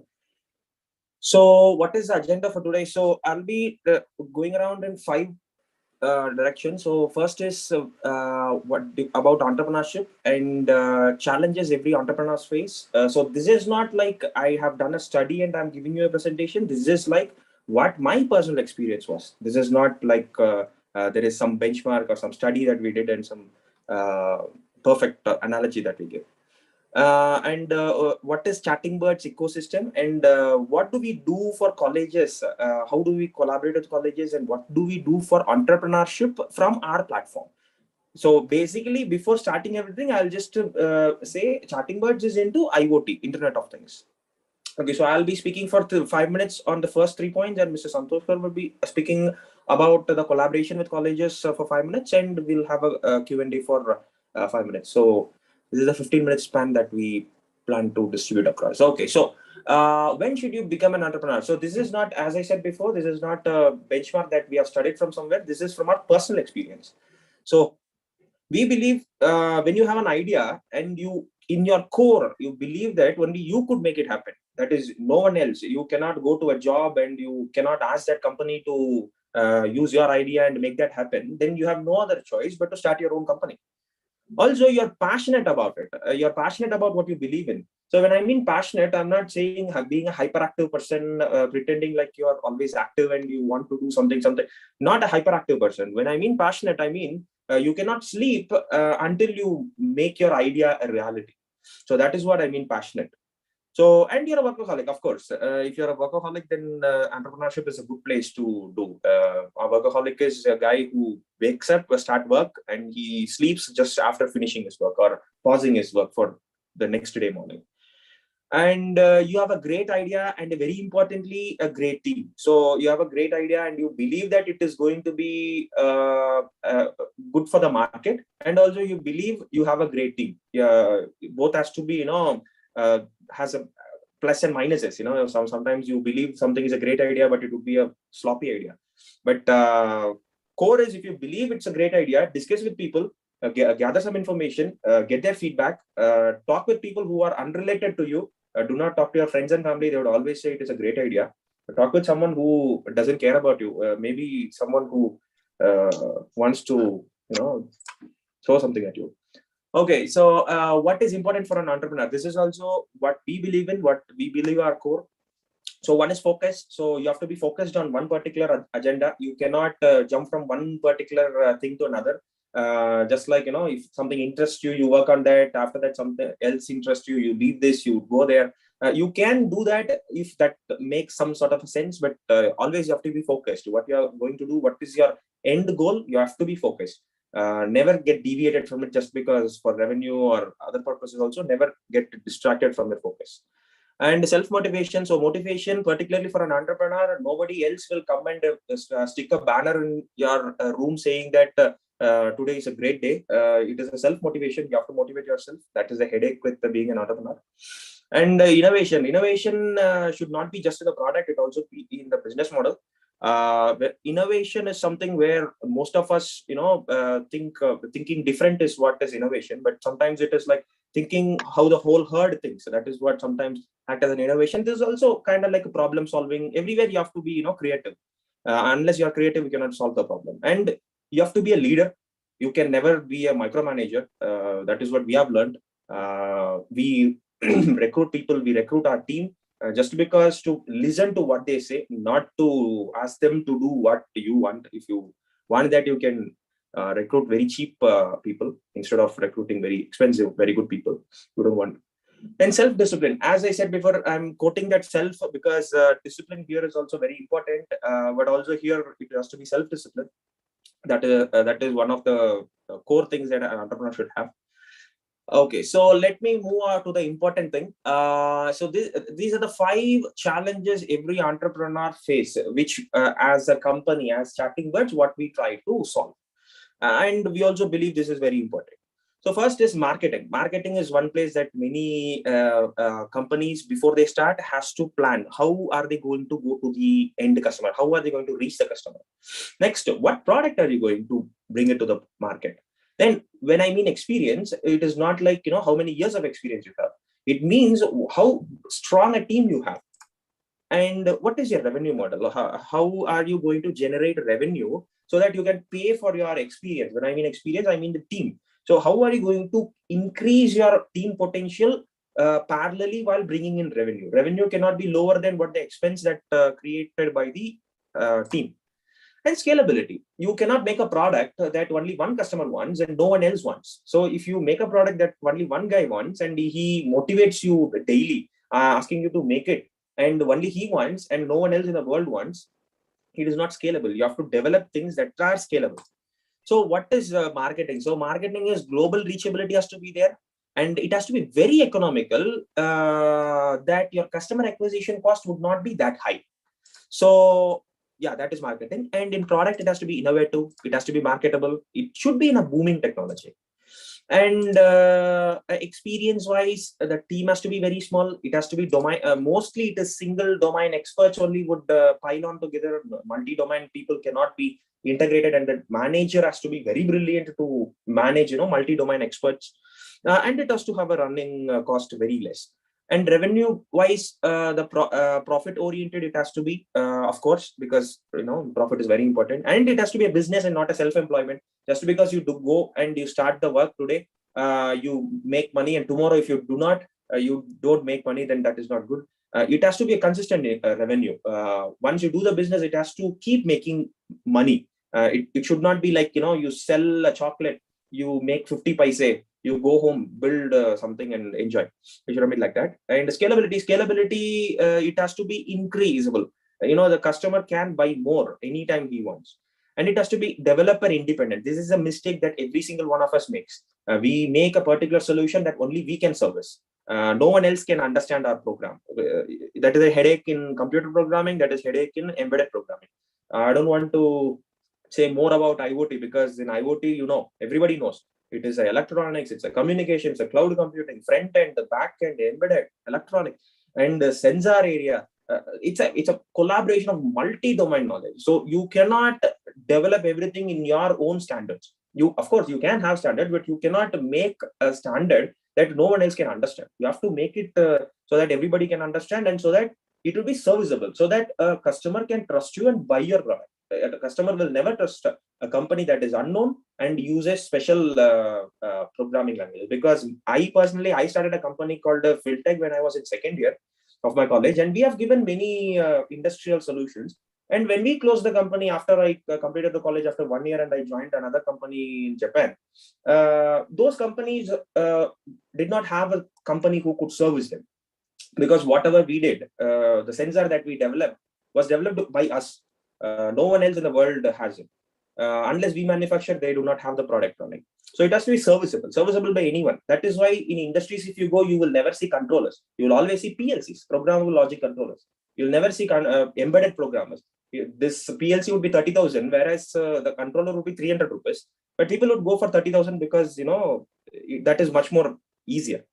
Okay, so how do we solve this? So first, marketing. E-commerce is the best globally reachable, economically customer acquisition costs low, reduced way of reaching customers, getting customers. So that is e-commerce. Okay, so a product, innovative product, a marketable product, a booming technology, Internet of Things.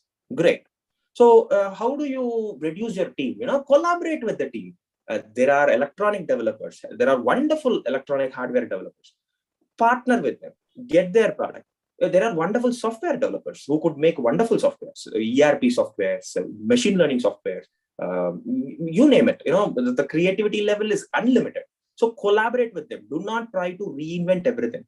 If you are great at something, do that something great. Partner with everyone else.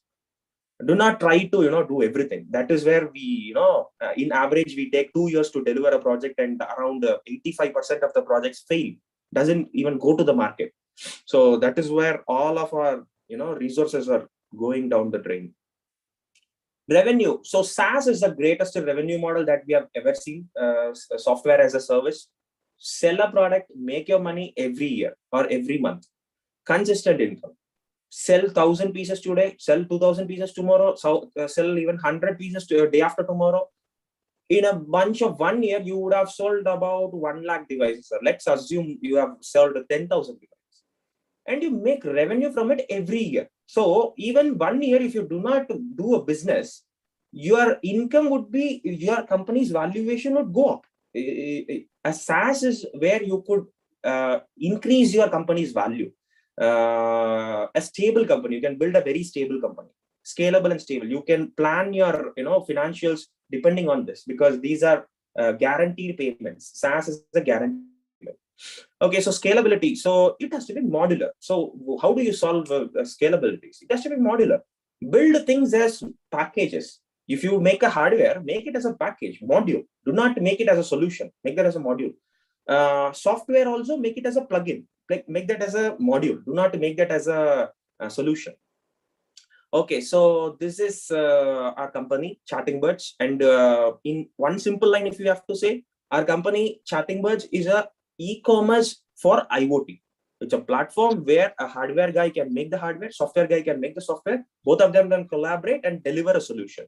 And sometimes, even a hardware or a software guy, the guy who's giving the solution might not be of those domains also. They can be an architect, they can be a civil engineer, they can be a mechanical engineer. They can buy from these two guys and join them together, make that into a product, and they can sell. This is a tool that we have developed to make this happen. We have created communication modules and yeah. So why did we start Chatting Birds? Chatting Birds, because this is the problem that I defined is what we saw. I was working in a company in Japan, and we developed the softwares and we developed hardwares for many years. And we had, the learning curve was huge. And that is what, and the interesting part is we are not inventing anything. The funny part is our project is very small. Our innovation is very small. Rest all are already there in the market. The only problem is we did not have the access to those technologies because someone else is making again and again from the scratch. That particular scenario is always happening. Okay, so yeah, this is how it works. So there is a hardware engineer, there is a software engineer. You guys, there will be many hardware. When I mean hardware, I mean controllers, motors, whatever you want to make. Imagine softwares need not have to say many big things. So hardware is like water pump.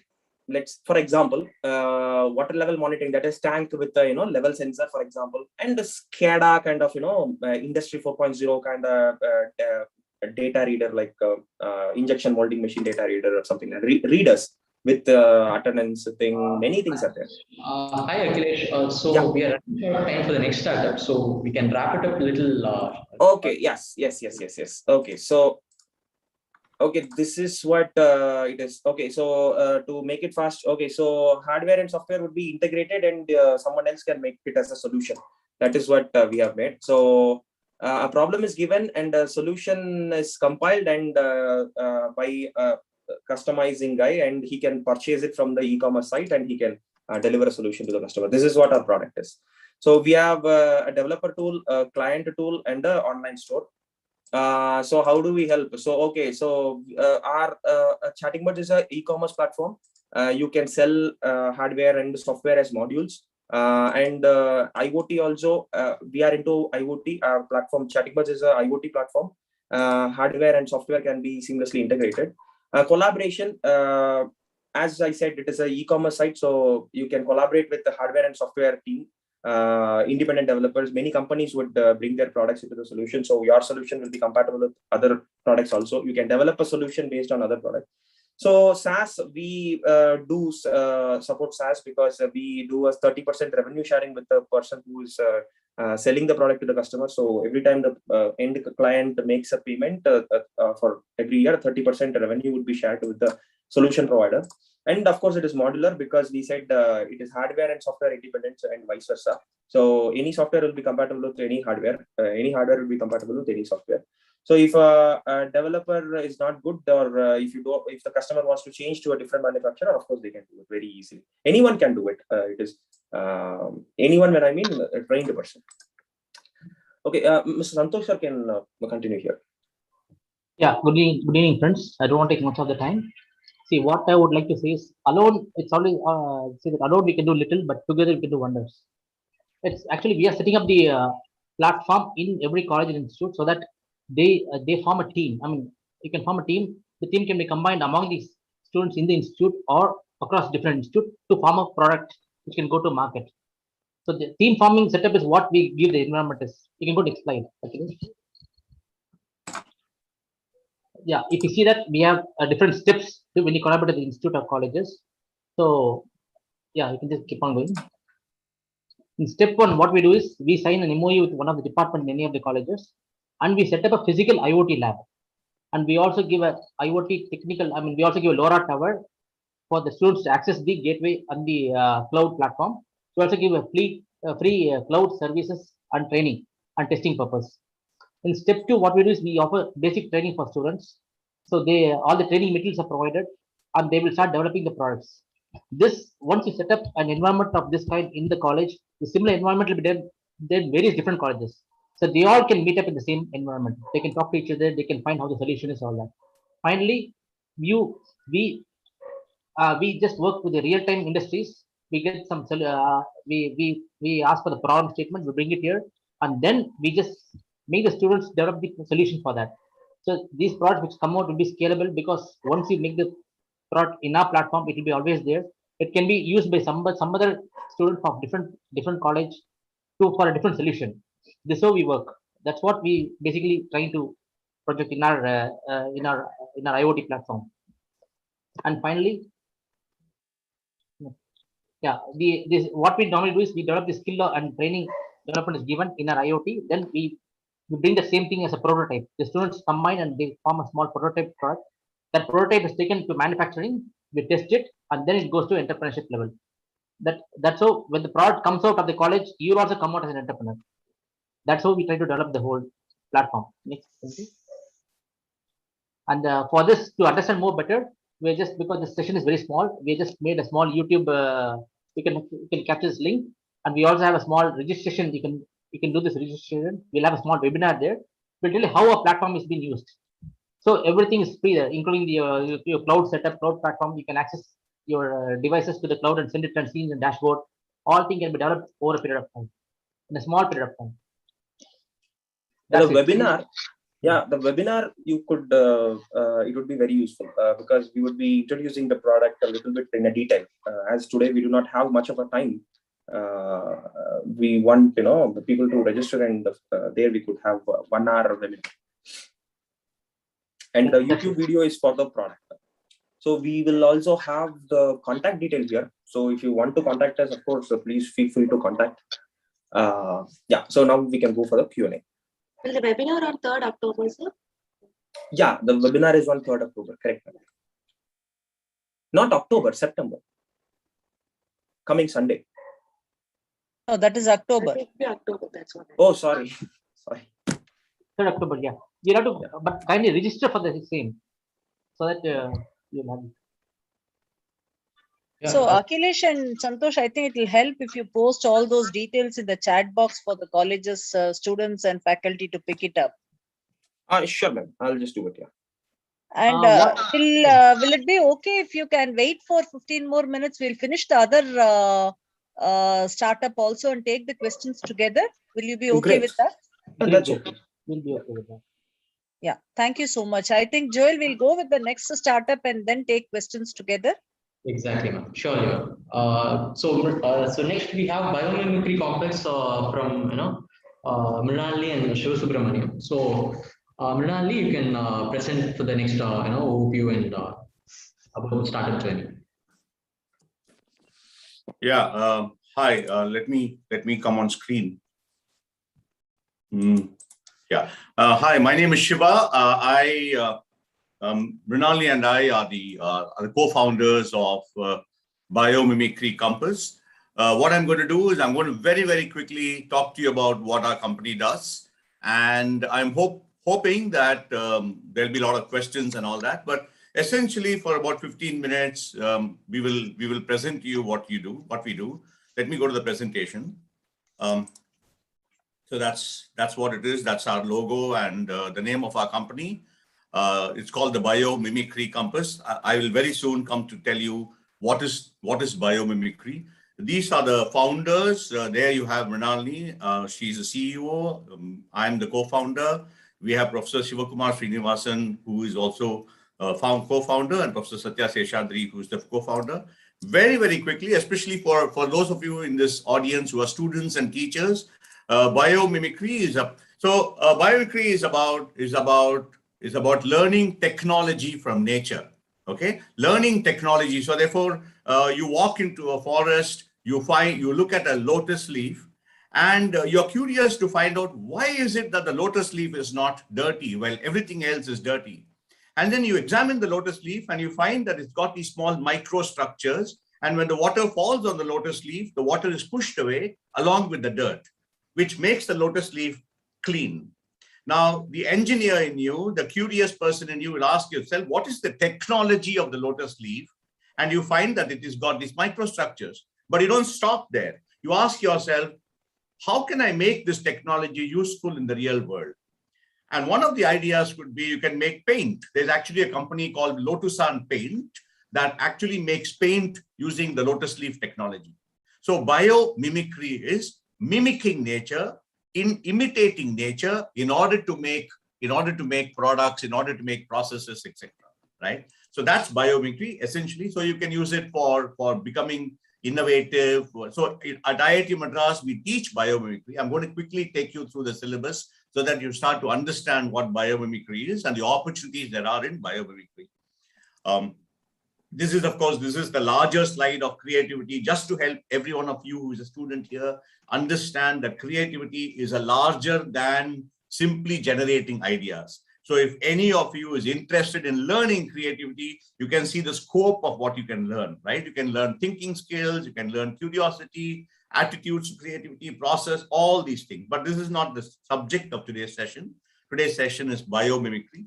Biomimicry is, look at the last line, simply because of the time, I'm going to rush through the slides. I can share the slides with you later on. But essentially, the last line is what will interest you. It is, we don't learn about nature, we learn from nature. I'm skipping. Okay, there are three things you can innovate, you can imitate.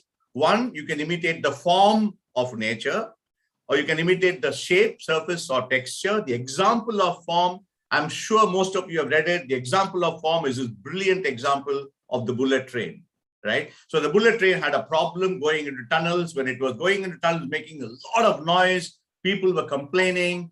And the engineer who built that bullet train could have traditionally gone to physics and maths to solve the problem. He said, no, I'm going to look at biology. And he looked at the kingfisher's beak and he made the bullet train in such a way. The kingfisher has what is called a splashless dive, right? When it dives into the water, it doesn't create a splash. That means there is some technology in the beak. He used that technology, built the bullet train, and today the bullet train doesn't make as much noise as it used to. What you are learning is mimicking form right in front of you. Therefore, there is an opportunity for innovation. There is an opportunity for creating new products and processes. The second example, biomimicry process, very, very powerful example. Almost, I think all my students in Iitum Madras know this example. The Eastgate Center. The Eastgate Center is a mall in Harare.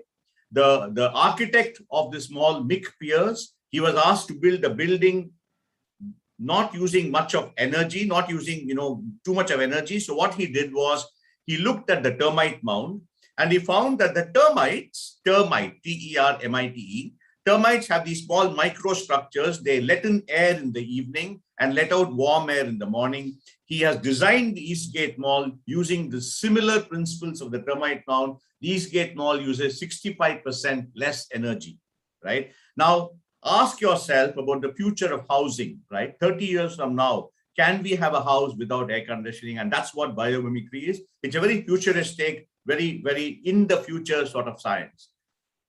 Okay, and I'm going to skip. I'm simply going to find out. I'll come back to this slide if there is time.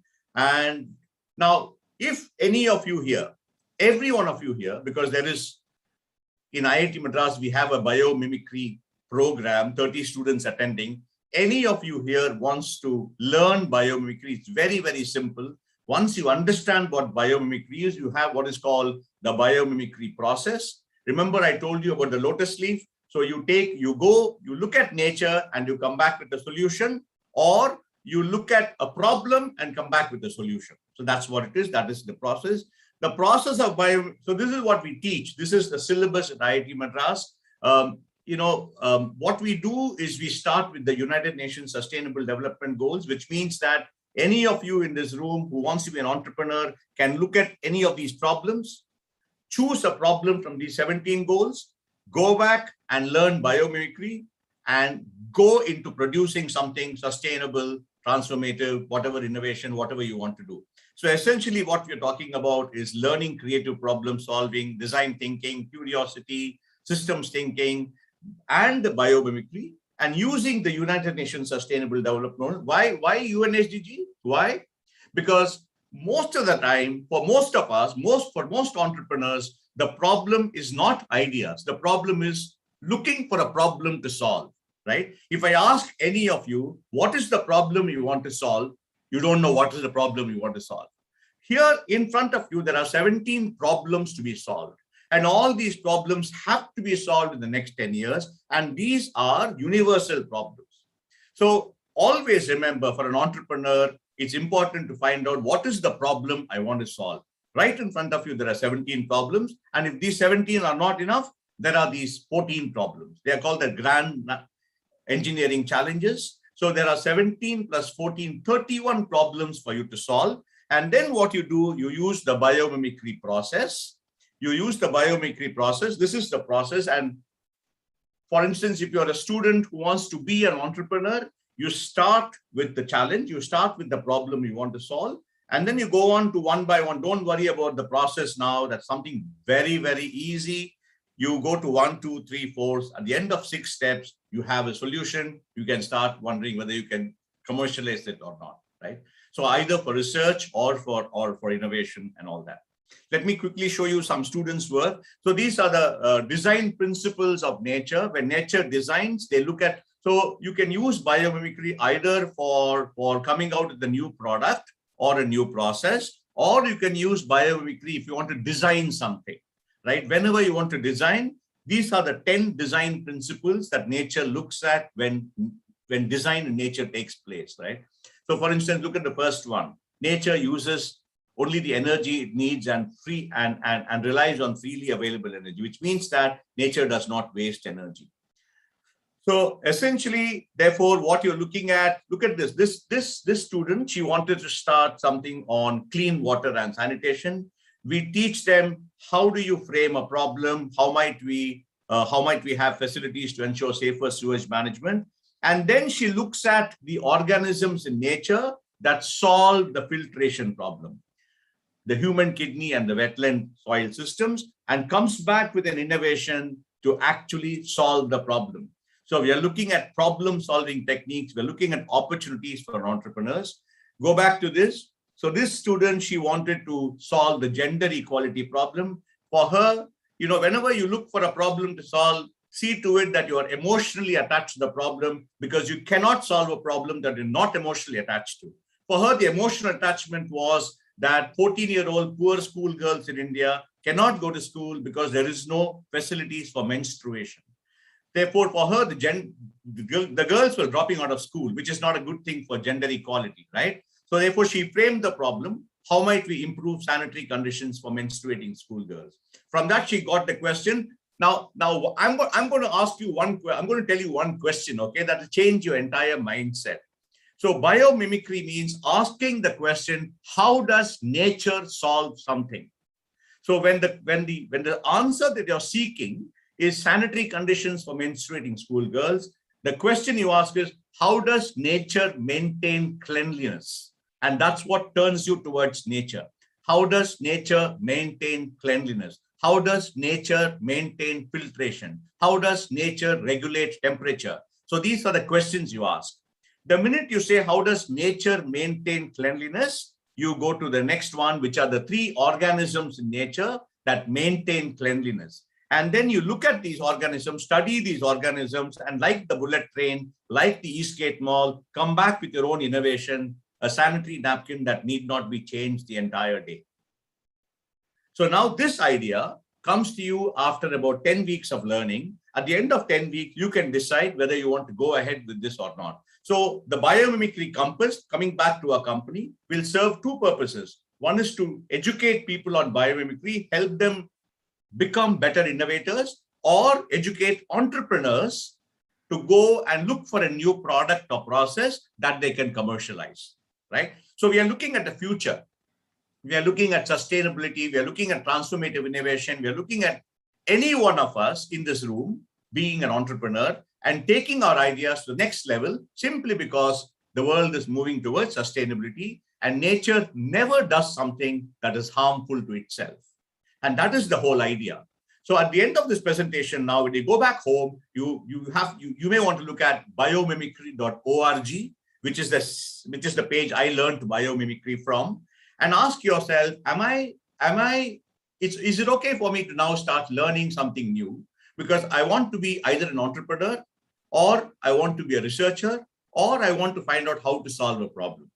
So that is what the Biomimicry company does. The Biomimicry Compass looks at education and looks at innovation and looks at entrepreneurship. So if you are a budding entrepreneur, you go through the entire process, you get a product in your head and you try and commercialize it. If you're a student, then you look for research ideas. So essentially we're talking about looking at nature, learning from nature and imitating nature to solve world problems. So I have my colleague Mrinalini here. She will also be answering any questions that you have. But essentially, that's what it is. We are happy to connect with you whenever you want. You can speak to Joel, and he will, I'm sure, connect you with all of us. So I'm ready for any questions that you may have. Thank you.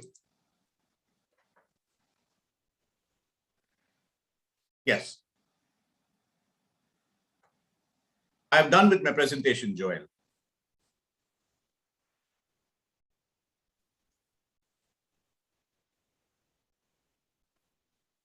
Rajesh Durai, can you elaborate your question? How to join this? What does it mean? What I think he means is how do I don't know what he means. But I suppose it means that, okay, Rajesh, why don't you speak to Joel and he'll get you the details from us. If you're saying how do I learn this, then ask your college if they want to conduct a program on biomimicry, and we can do that for you. He's asking how to join this. Join what? I join what? That's okay. Don't worry, Rajesh. Thanks for the question, and let's be in touch. Is any special courses offered by you, sir? Yeah, in a sense, I just told you, because you let us know, and we can always come and teach in your college, and or maybe conduct a seminar or something to let you get used to what biomimicry is, and then you guys decide whether you want this or not. But essentially, I would urge you to look at this subject because it's very futuristic. It doesn't matter if you come to us or not. It matters whether you learn biomimicry as a science, as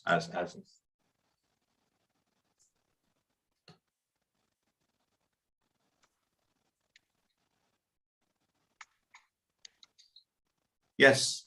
That's all the questions we have. Joel, Okay. sir, do you want to take it up? Yeah.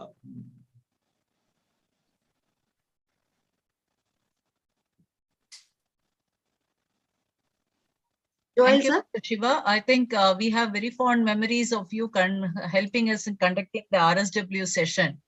Sujata here. I don't know if you remember. Yeah. Hi, Sujata. Yeah. So thank you for the session on biomimicry. Participants, do you have any questions for Chatting Birds or biomimicry? We have all the startups here with us, and we will have, you can ask your generic questions on the research park as well.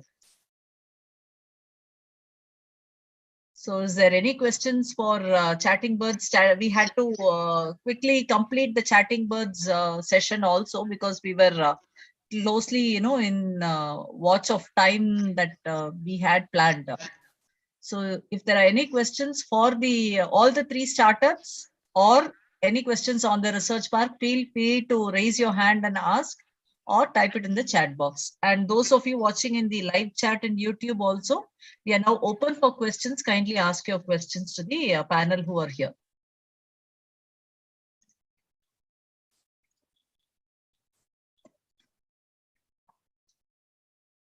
Chatting Birds had posted their registration link on the seminar for the 3rd October, and they have also shared their details. So you can get in touch with them. ISMO CEO, Mr. Ikram, has also given his email ID. So anything on, the biophotonics or any other stream that you may want to ask for internship, you can get in touch with them. Joel, is Jayanti or Joel, is Ms. Jaya joining us? Yes, ma'am. She'll be joining in a couple of minutes. So, yes, ma'am. She'll be joining. So we are now open for questions, and the session is all yours for the participants to take it forward now.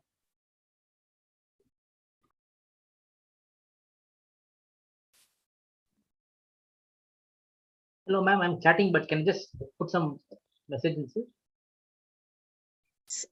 Go ahead, Santosh. What I would like to say is because as even IMO CEO spoke about it, the team is the most important thing for anyone to start a startup or become an entrepreneur. That team is only available in a college in various domains. So all they require is they should contact Chatting Birds and they just introduce us to the departments, any department they want. We will set up a whole lab for them so that they will come out with a very good product. That's why we can help them to grow their career growth. It's a very useful and relevant. Yes. Yep.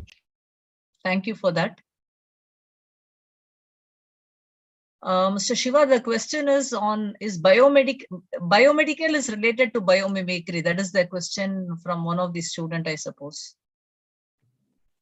Yeah, hi, this is Mrinalini here. I'm going to take this question. No, biomedical, it could use biomimicry, but biomimicry is a practice by itself. And if I could just quickly tell you all what the difference is. Biomimicry, as pointed out by Shiva, is you are functioning like nature. So anything, the bullet train is doing something that the kingfisher does, which is doing a splashless dive in the water. So in the case of the bullet train, it is managing the same fluid dynamics, and actually without making noise, it's going through the air. So it's functioning like nature. And that's what biomimicry is about. Now, biomedical is a field, of course, a vast field, and it could use aspects of biomimicry to do something. But it's not the same as biomedical, of course, and I don't have to think that. Thank you, Mrinalini.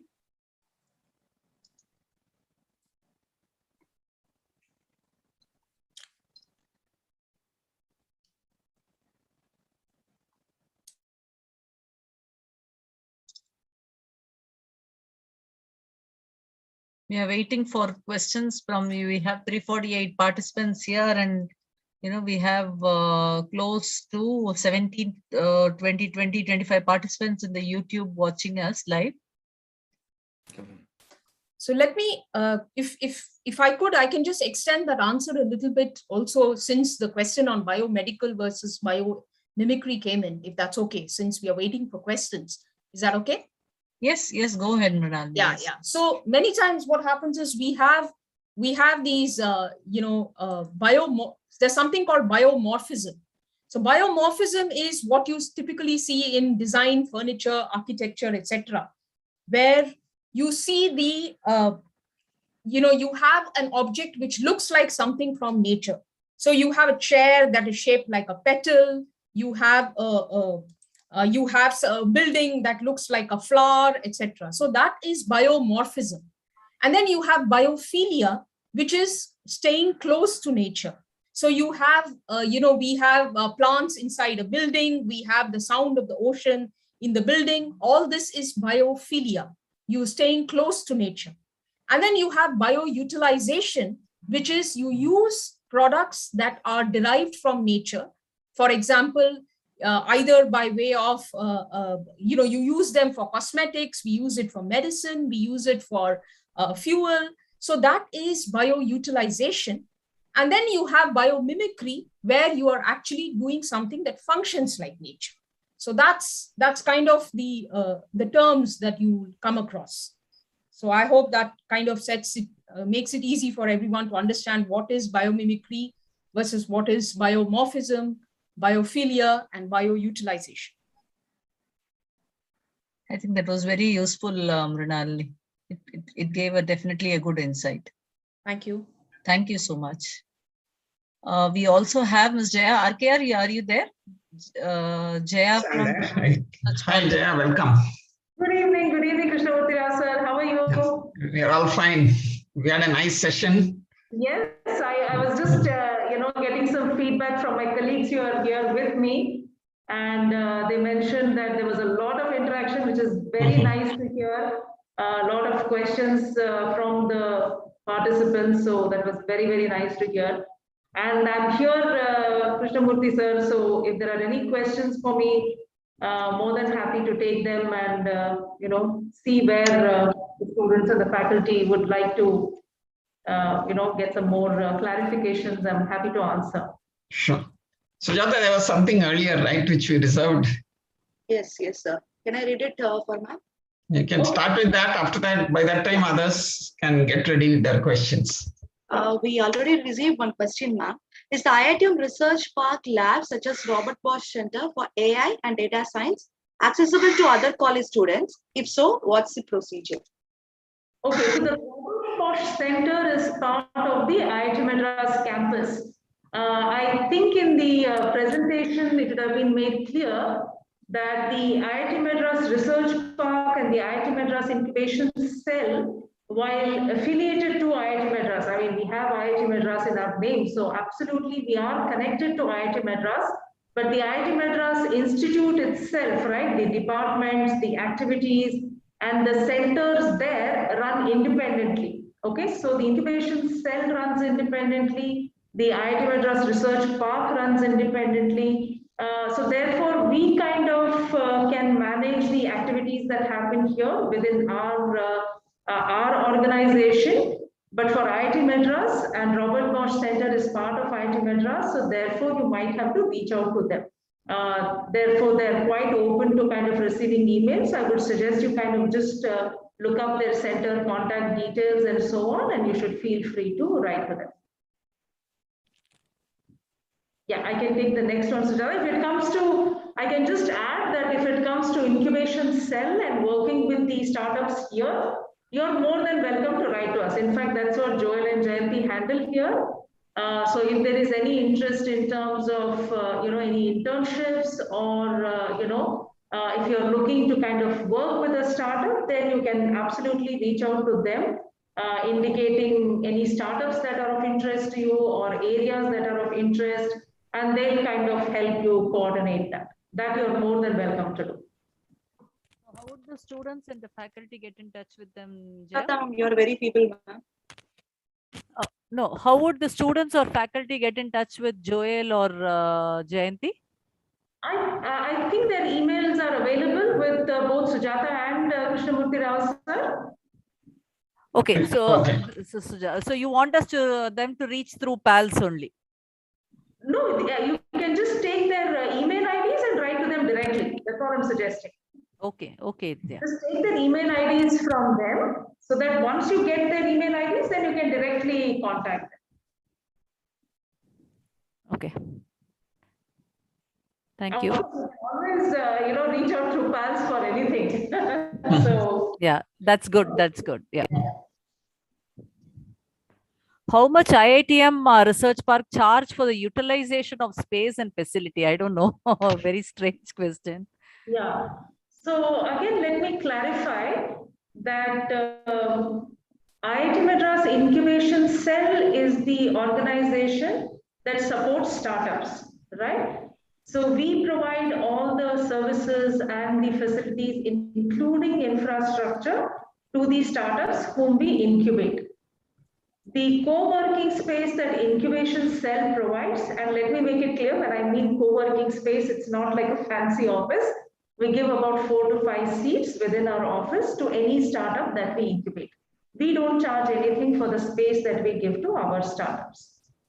If you're looking at space within Research Park, which you can compare at some level to, say, a Tidal Park or Ramanujam IT City, right? The difference here in Research Park is that space is given only to industries which want to set up a research and development lab, an R&D unit here. And they are mandated to work very closely with IIT Madras. So the commercial space can be taken up by anyone, but usually it is for R&D units. And startups who are incubated, we give space free of cost within our office. And R&D units which are, take up space in Research Park have to pay the commercial rates, which Research Park will kind of communicate with the clients. Okay, thank you, Jaya. Sure. Participants, are there any questions, or do you think we can wind up the session? Are we going through the question PPT? Yeah, if there is, you can post that PPT. Probably that could also be any. Yes. We had got some questions during the registration, Jaya, so we had consolidated it. Sure. So we are just sharing it with you. Probably some of them have already got answered.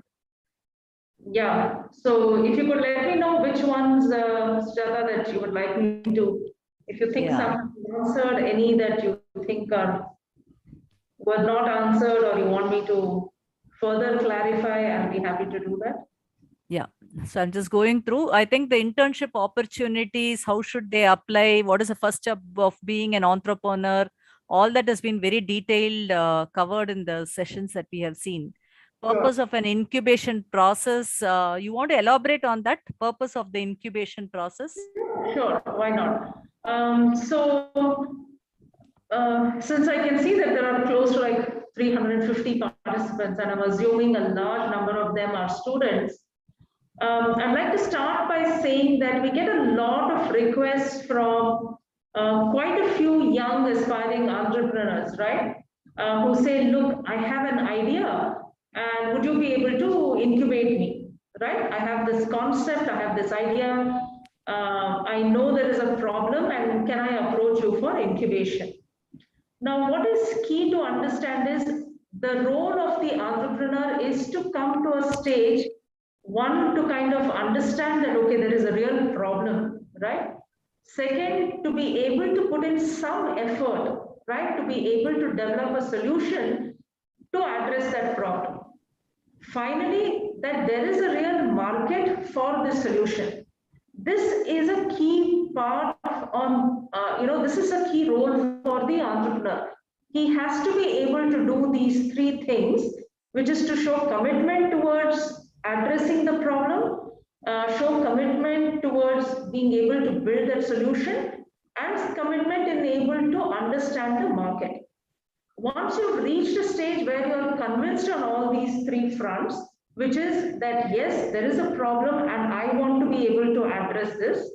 Two, yes, there is a solution which I have developed and it works. Third, that yes, there are customers who are willing to pay for this. What we call this as doing a product validation and a market validation. Once you've been able to do this, this is the stage at which we as an incubator think we can really add value. Because this is the stage at which we can really help you refine your product, we can help you refine your business model, and we can really help you go to market and then scale. So therefore, where incubation helps is not so much in the early stage, right? Because this is where you as an entrepreneur really know yourself as well as the solution that you're developing. You know it best, right? And when I say know yourself, you need to be able to know whether you have the ability to take the risk, you have the ability to stay committed in the journey for a long, long time, you have the ability to be able to build a team, right? That is an assessment that you need to make. And therefore, the initial part is something where it is the responsibility of the entrepreneur to develop all this. Then when you're kind of reached a stage that you're saying, yes, I have done all this, I'm willing to go ahead, I have developed the product to a certain stage, and I understand that there is a market, this is my efforts to prove that there is a market, that is where we start looking at incubation, adding further value to the venture. And that is where we kind of bring in all the, if you have certain gaps in the product, certain gaps in the business model, certain gaps in building your team, and certain gaps in compliance, in accounting, on all those aspects, we can start bridging the gap with the help of the incubator. So that's a key stage where we can help you all the way till you kind of really enter the market, start making money, and then, we can get in external investors and other key advisors, to start helping. So that's where the incubator can really add value. Thank you, Jaya. I think just an add-on question is whether technical support will be provided for making prototype models for the research scholar and students. I don't think they're asking about incubated projects. Okay. In general, I think they are asking, if I understand this question right, whether any technical support will be provided. Will it be happening in the research park? Yeah, so we are not equipped to provide that kind of technical support, right, Sujata? The setup that we have here, and Joel, in fact, is involved in that. We have some very basic setup in the mechanical and the electronics workshop, right? And our focus is on trying to be, and of course, we leverage Iitum Madras quite a bit. We have different centers of excellence here. We leverage those quite a bit. They have, excellent equipment there. Our intent is to make sure that for every small thing, the startup doesn't have to run out, okay? And in addition, we have an excellent network of vendors for different consumable components and, prototyping, fabrication work, and so on. But we don't have an extensive setup here, and therefore we are not able to offer it to, definitely not to students or faculty. I mean, they are better off, looking at institutes to kind of, like an IIT Madras, for instance, to help them in that. Yeah. I think pretty much we have covered. Others are generic things on with great ideas and thorough hard work and determination. Is it possible to achieve a startup business, and that too without a financial support? Is this question one of the without, I would say, is difficult, right? You do need financial support. Otherwise, I mean, how will you even how will you make a living, right? And it's not just your living, but you will have to have a team which you have to support. So without any financial support is going to be difficult. But yes, I get your point where I think what you're trying to say is without having those huge investments, correct? And we have some excellent examples where startups have been kind of very, how do I say, very smart about this, right? They've not kind of, they have stuck to managing their cash flow well. They've kind of started making small revenues, try to, be cash positive. And yes, I mean, if you have, I mean, that's what they say, right? I mean, it's 1% inspiration and 99% perspiration. So definitely through hard work and determination, I think anything is possible. So why not start a business? So we've certainly seen enough examples of this. And in fact, I can even add that we truly believe that funding goes only a small way. We've seen a set of startups who do well without getting any major investment. We have seen much larger multiples of these who've got significant investment and gone absolutely nowhere. I mean, it's heartbreaking to see that because there is so much funding that they've received, but absolutely gone nowhere. So it is definitely true that financial support does not necessarily mean startup success. And even without significant financial supports, you should be able to manage. You have to be a little smart about it. And like they say, it is all about your execution. So if you're smart and you plan well, you plan your cash flows properly, and kind of manage the business side of it well, yes, certainly it should be possible to achieve a startup business. There are qualifiers to this, it all depends on the kind of business you have, right? If it's an extremely capital intensive business, right? If you're going to tell me, hey, look, I'm going to make the next Ather in the country, right? And can I do this without financial support? That is going to be very difficult, right? If you're going to be, say, launching a nano satellite or something, right? And you say, I'm not going to take any money, that may be a little difficult. But I would imagine if you're not looking at an extremely capital intensive business, you should be able to do it without getting significant financial support. Now there is enough initiatives in the country. There are several government schemes that has been announced to aid startup companies. Will Research Park be able to just coming to that, help the incubating startups on how to avail it and all that? I'm sorry?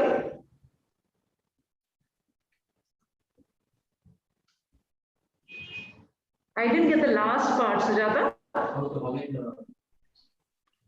The different government schemes. Yes. So the question was that the government has come up with many schemes, incentive schemes for startups. Right. And IIT Research Park help the entrepreneurs realize some of them. So we can give information of the schemes that we are part of, sir, because there are so many different schemes. I think the best source would be the government, like the Startup India or Invest India. If you approach them and they're quite accessible now, either through their website or by writing to them, there will be, an easy availability. Schemes that we are part of, certainly, if when the startups approach us, I mean, that is something that we always give information. That is not an issue at all. Okay. Thank you. RKR, I think we are done with the questions and there are no more questions in both the live chat and in... Okay, I think it's also 4:20. Yeah. Must be getting late for the students. So let's close now. And I thanks to the entire team from the research park, Jaya, thanks Joel and all the others who supported. Plus, of course, the entrepreneurs who came and made their presentations. So it was very useful, very enlightening for all of us. And we learned quite a lot of things, especially from the biomimicry part of it. It is something quite new to many of us, what biomimicry is, that there's a lot to learn from nature. So we'll go back with these ideas, request all the students and faculty to think over it and see if they can come out with some new ideas of their own and bring it up as an entrepreneurship. So anyway, thanks to all of you once again. It was a nice session this year. We'll organize once a year, we organize a visit to the research park. It is still a virtual visit. And research park has not yet opened, I think, for visitors, for such visitors. As soon as it opens, we can think of asking for a personal visit also. Sure, sir, sure. Yeah. So with that, I conclude with thanks and good wishes to all. And Sujata, you can take over and bring it to a close. Yeah. So thank you all. Thanks to specifically, thanks to Divya to have coordinated it till her nth hour, I suppose, in the IIT Research Park, and Joel and Jayanti to have pitched in very smoothly for us. And I think Mr. Pradeep took the session on behalf of Divya. So thanks a lot to the entire Research Park team to have put this together at a very short notice. Thank you, Jaya, for helping us do this. Our pleasure always. Thanks a lot. Lavna, you have posted the feedback form? Yes, ma'am. Yeah, please mention about it and we can close the session. I think all the champions from the research park, I think you can log off now. Thanks a lot for the time. Thanks a lot for your coming today. Bye. Bye. Good luck. So thank you all for the wonderful participation. All the things we heard and seen today is much inspiring. Hope all of you have gained a lot of good information. Once again, requesting participants to submit the feedback form. If you have submitted the same, you can log off. Please check the chat box. I have reposted it again. And the YouTube viewers, kindly give your feedback. That will be useful for us. Thank you, Arkia. Thank you for all the participants. Thanks for all the participants. Bye-bye. Thank you guys also, PMO. Thank you, sir. Anu ma'am also joined. Thank you, Anu ma'am.